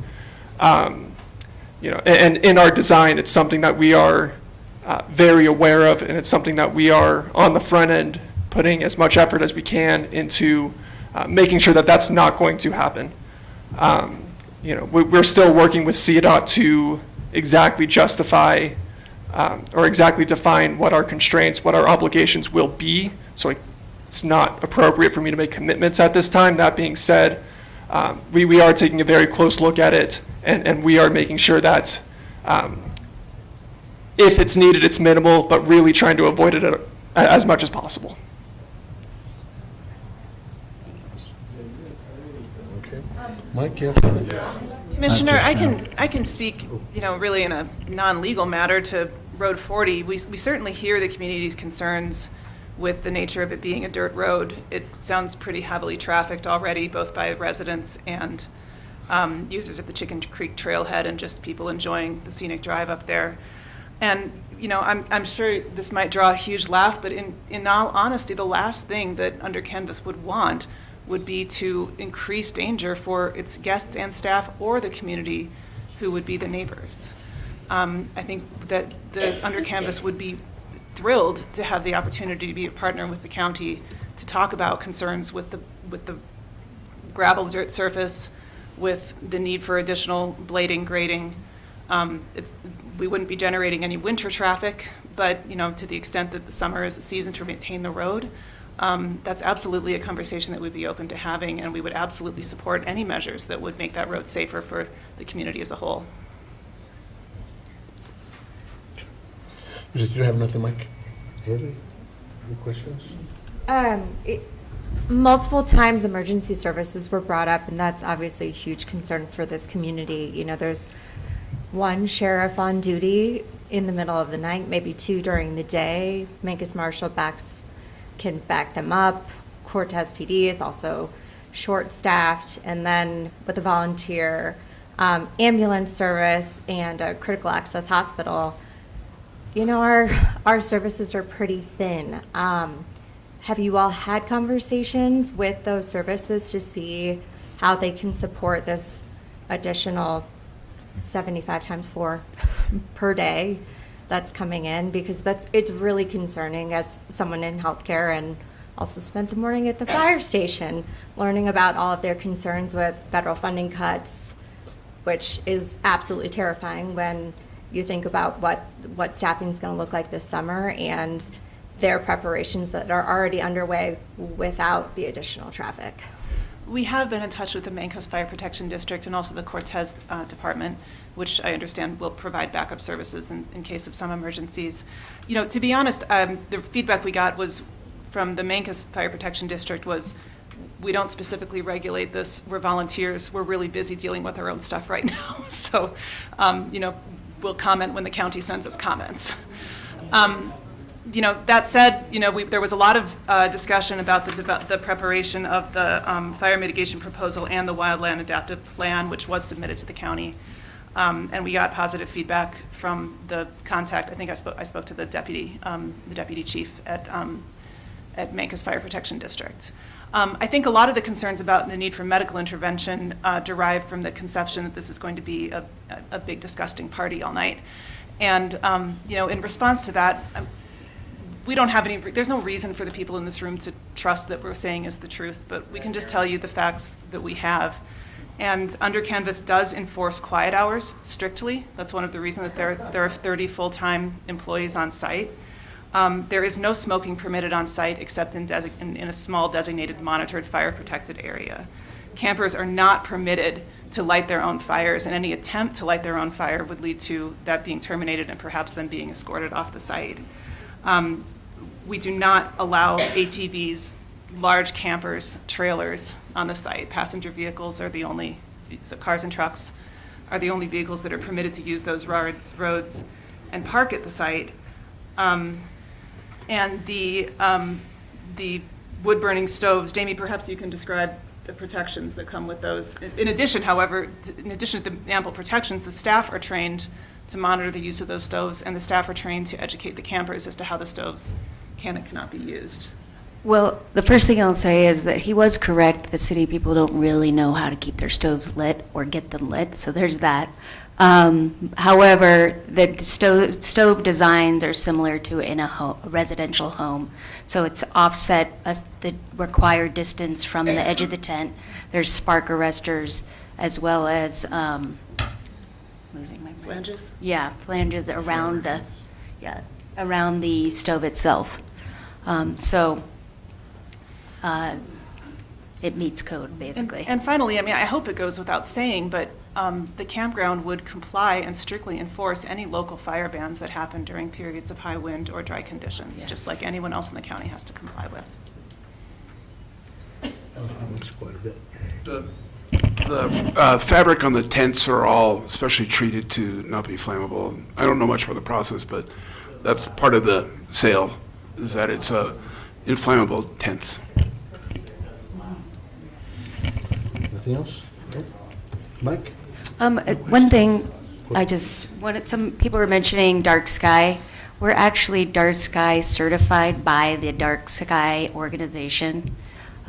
So our lighting is all dark sky approved. It's a really big part of the experience.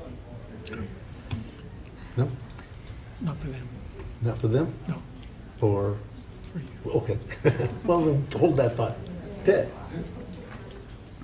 I got a lot on processing. I'm good for it. Okay. Sorry, I'm processing a lot of things and just thinking. He's in process mode. Okay, I'm last. Even though I am not voting on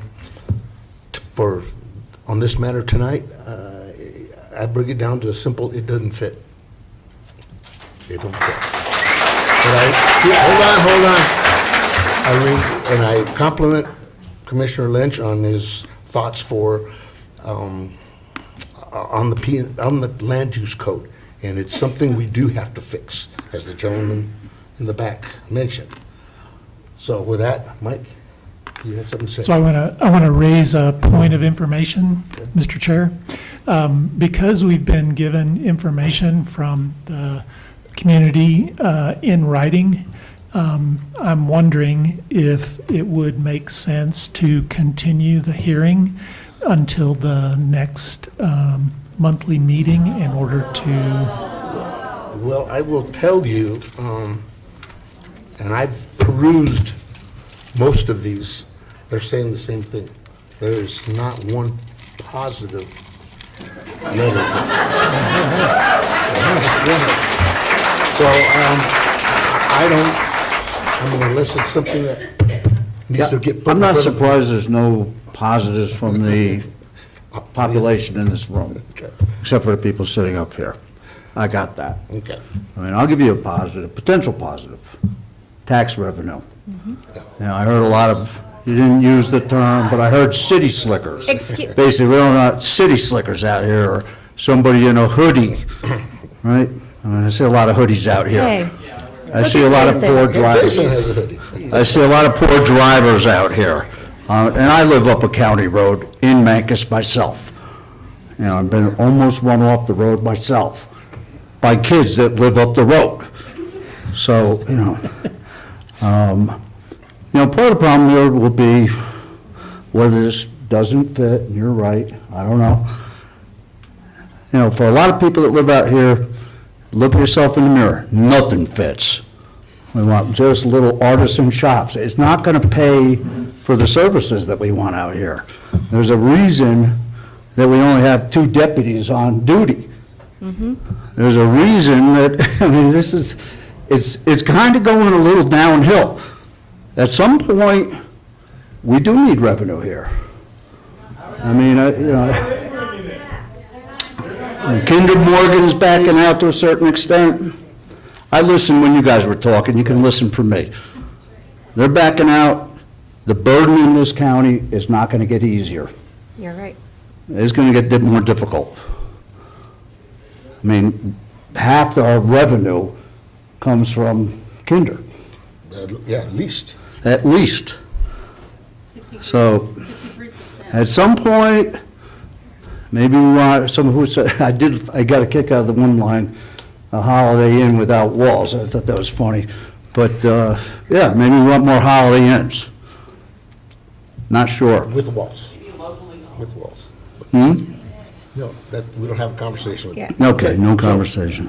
Then, if we have no further discussion, we'll entertain a motion.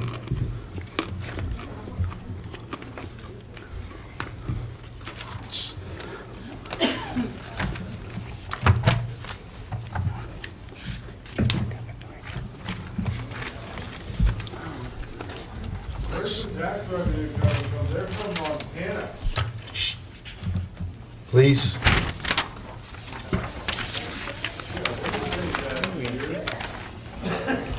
Question of process, what is the decision get made upon? No, excuse me, we're discussing now, okay? Mr. Chair, I move that we recommend to the Board of County Commissioners to reject a proposed high-impact special use permit application and general plan unit development application submitted by Under Canvas Incorporated, agent for Windy Ridge Ranch LLC, based on the following. The proposed use is not in conformity with the code. The proposed use shall possibly generate significant adverse impacts on other property in the area. Public utilities and services are available or can be made available to support uses consistent with the proposed zoning. Okay, thank you, Commissioner Lynch. To be sure, the voting commissioners, then a yea vote is to reject it. Okay, a nay vote would be to approve. Do we have a second? I'll second. Okay, we have a motion and a second. Can we have a vote? Commissioner Saunders? Aye. Commissioner Nygard? Nay. Commissioner Lynch? Nay. No, again. Where are we at with that? I'm sorry. Okay. I did. Okay, we're gonna start this over. I'm sorry. We start over. So an aye vote is to deny the application, or recommend it for denial? Correct. A nay Yes. is because you think it needs to be approved. One more time. Commissioner. Commissioner Saunders? Aye. Commissioner Nygard? Nay. Commissioner Lynch? Aye. Commissioner Armstrong? Aye. Commissioner Doyle? Nay. Okay, it turns out we have a 3-2 vote, and you're denied. If you can get with the planning director, Don, he'll let you know what your next steps can be. Thank you, Commissioners.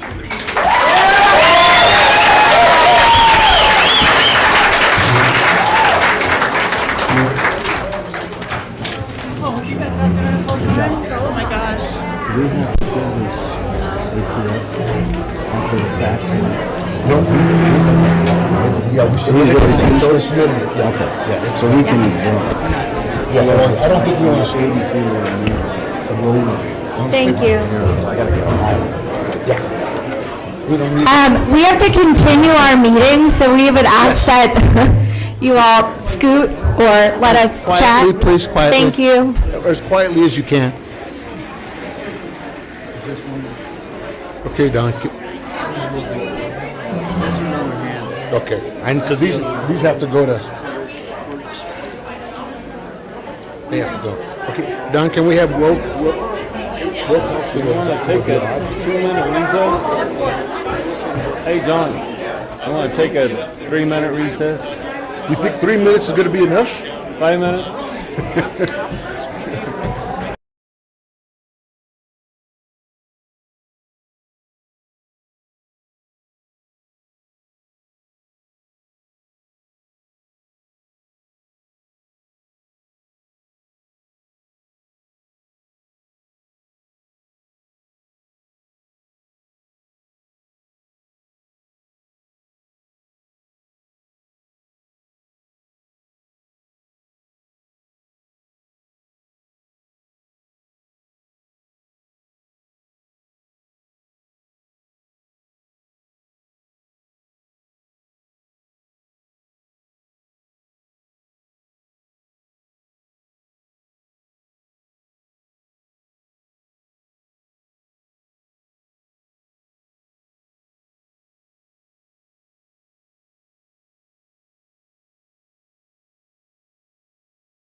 But Dawn is going to be gone, and we are asking if you want to postpone it to the 15th in May. Be the same, a Thursday night, but a week later. Yeah. I will be in California on the 15th. So why? Newport Beach. Sorry. So as long as we have a quorum, do you guys want to do the 15th, or do you want to keep it on the 8th? I'm okay with the 15th. I'm okay You're with the okay? 15th as of right now. Okay. Well, Three's a I quorum. won't okay. be here in What April. about you, Jason? I think that's good, yeah. Okay. Okay. So I need a vote on it. A motion? I'll make a motion to move the meeting into the May meeting to the 15th. Okay. 8th to the 15th. Second? Okay. It's a Thursday, but it's just. A week yeah, later. Yeah. Did we have a second? I'm flying back on the 15th. What, same time? Neargard seconded. Okay. Same time? Yes. Call the vote? Call for the vote. Commissioner Hernandez? Yeah. I'm with it. I Okay. just won't be here.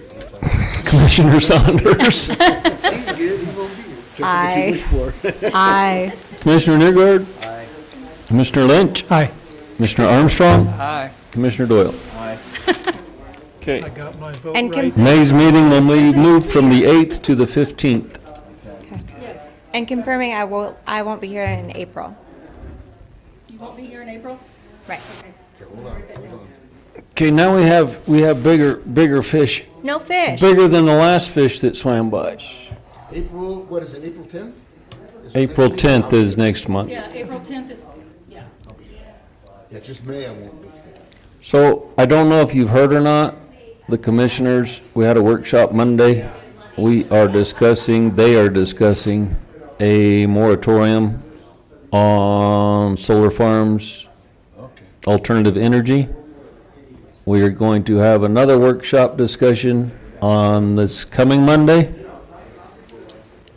And there's a good chance they'll probably give us marching orders to review a new section of code to adopt. And it's basically covering large-scale utility-size solar farms and alternative energy. Are they gonna, Is all the reasoning behind it in the workshop? Because our land use code is from '98 and nobody envisioned 1,200 acres of solar panels. They didn't have that kind of envision in 98. So the moratorium would just be so that we can review, adopt code in order to address Okay. I understand, okay. alternative. And we will probably do it in a workshop because they want to keep it under a short time span. This is not a delay tactic. This is to take a template that we've got from Mesa County. They're gonna give us their direction, or they're gonna give it to me, hopefully the end of the day Monday, and then we'll set up a workshop. And it would have like pretty set parameters. Yeah. Okay. they put a moratorium up in Mesa? Yeah, but anyway. They did until they adopted these rules. So they put their moratorium in January 9th. They removed it on April 23rd and adopted the code. Okay. So we're only looking at like 60 days. Okay, so this is moving forward.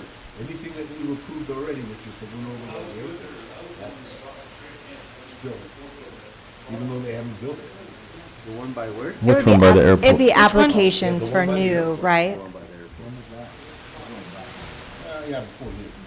Yeah, we did that one. The one at Empire Electric's engineering building's all installed. Yeah, it's done. Yeah, it's 50 already been done. acres. It's been done for over a year. How much was the other 50 acres? 'Cause I drove by there. I thought I drove by there. It's on, road, what, F.4? Yeah. F point, Yeah. it's out there. It's only 20 acres. I don't know how the hell I can miss it. 50 acres of solar. So the county commissioners had a workshop, and they're going to have another one on the Monday that's Coming up on the 17th, St. And- Patrick's Day, they're gonna have another one. Did you say that gotta get a corned our commission will be able to have one, or do we need to watch theirs in order to? No, they have a basic outline, from Mesa County. They're gonna discuss it and decide what parts of it, all of it, some of it, so that they can give us orders on reviewing what they want. But they don't wanna wait until our April, P and Z regular meeting. So we'll probably set up a workshop. It won't be on the second Tuesday? Please don't do any Tuesdays. Okay. It won't be on a Tuesday. Workshops are on Monday afternoon. No, our workshop. for Oh, our P&Z. workshop. Oh, our workshop. Okay, never mind. Sorry. What's a better date? Wednesdays. Not on Each Wednesday? Tuesday and not on Wednesday. I can't do any day. Tuesday or Wednesday. Why don't we do Saturday? Sounds like you're laming out. All right, I'll figure Well, we'll figure out a day. We'll see what it Morning, says. I could do any Wednesdays morning. are hard. I could do any morning. Tuesday morning at 8:50. I could do any morning. Got 10 minutes. Depends when you do. I'm going to England. I'm not gonna fall out. You're Anyway, so that's what's coming up.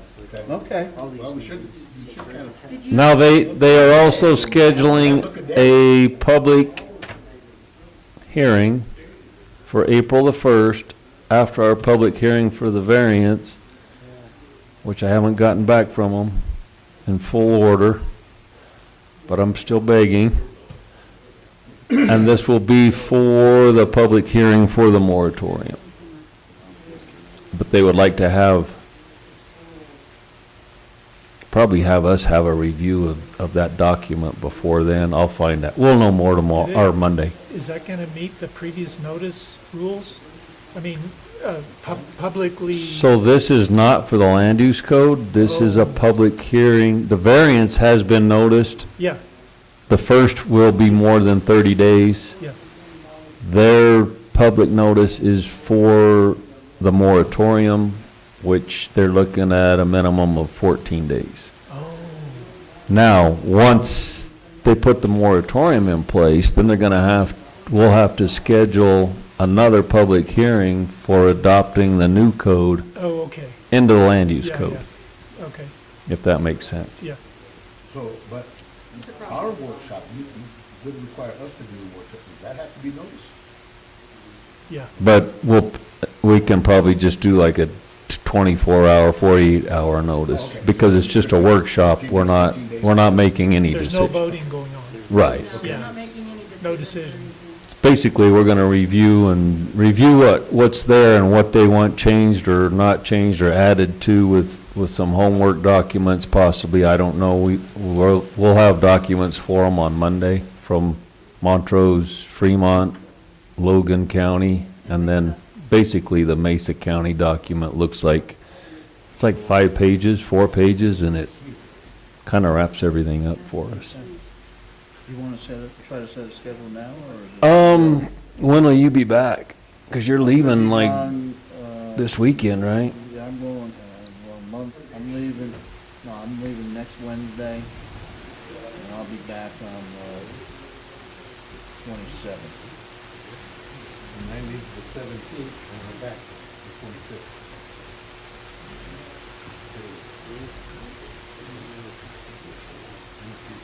Pretty much. Well, I have 3 calendars to balance, and 2 of them aren't with me. Fair enough. You got it memorized. I'm not that smart. Well, I think you're that smart. Come on. I'll get in touch with you next Send week an after email. we find out. Okay. Because if they don't come to a consensus on Monday, we may not have Maybe no need. the marching orders yet. Premature. Right. I got you. Okay. Next? And, no, that's it. All right. I'd like to make a motion if I could. I'm sure you That will. we would adjourn now. Second. Is there a second? Yeah, you don't want to stay here for all night? All in favor? I've hit my max. Aye. Aye. Aye. Aye. Unanimous. Aye. I gotta drive that old gentleman home. That's what you were saying. Oh, He's giving you the. I gotta get home and get some insulin. Giving you the evil eye.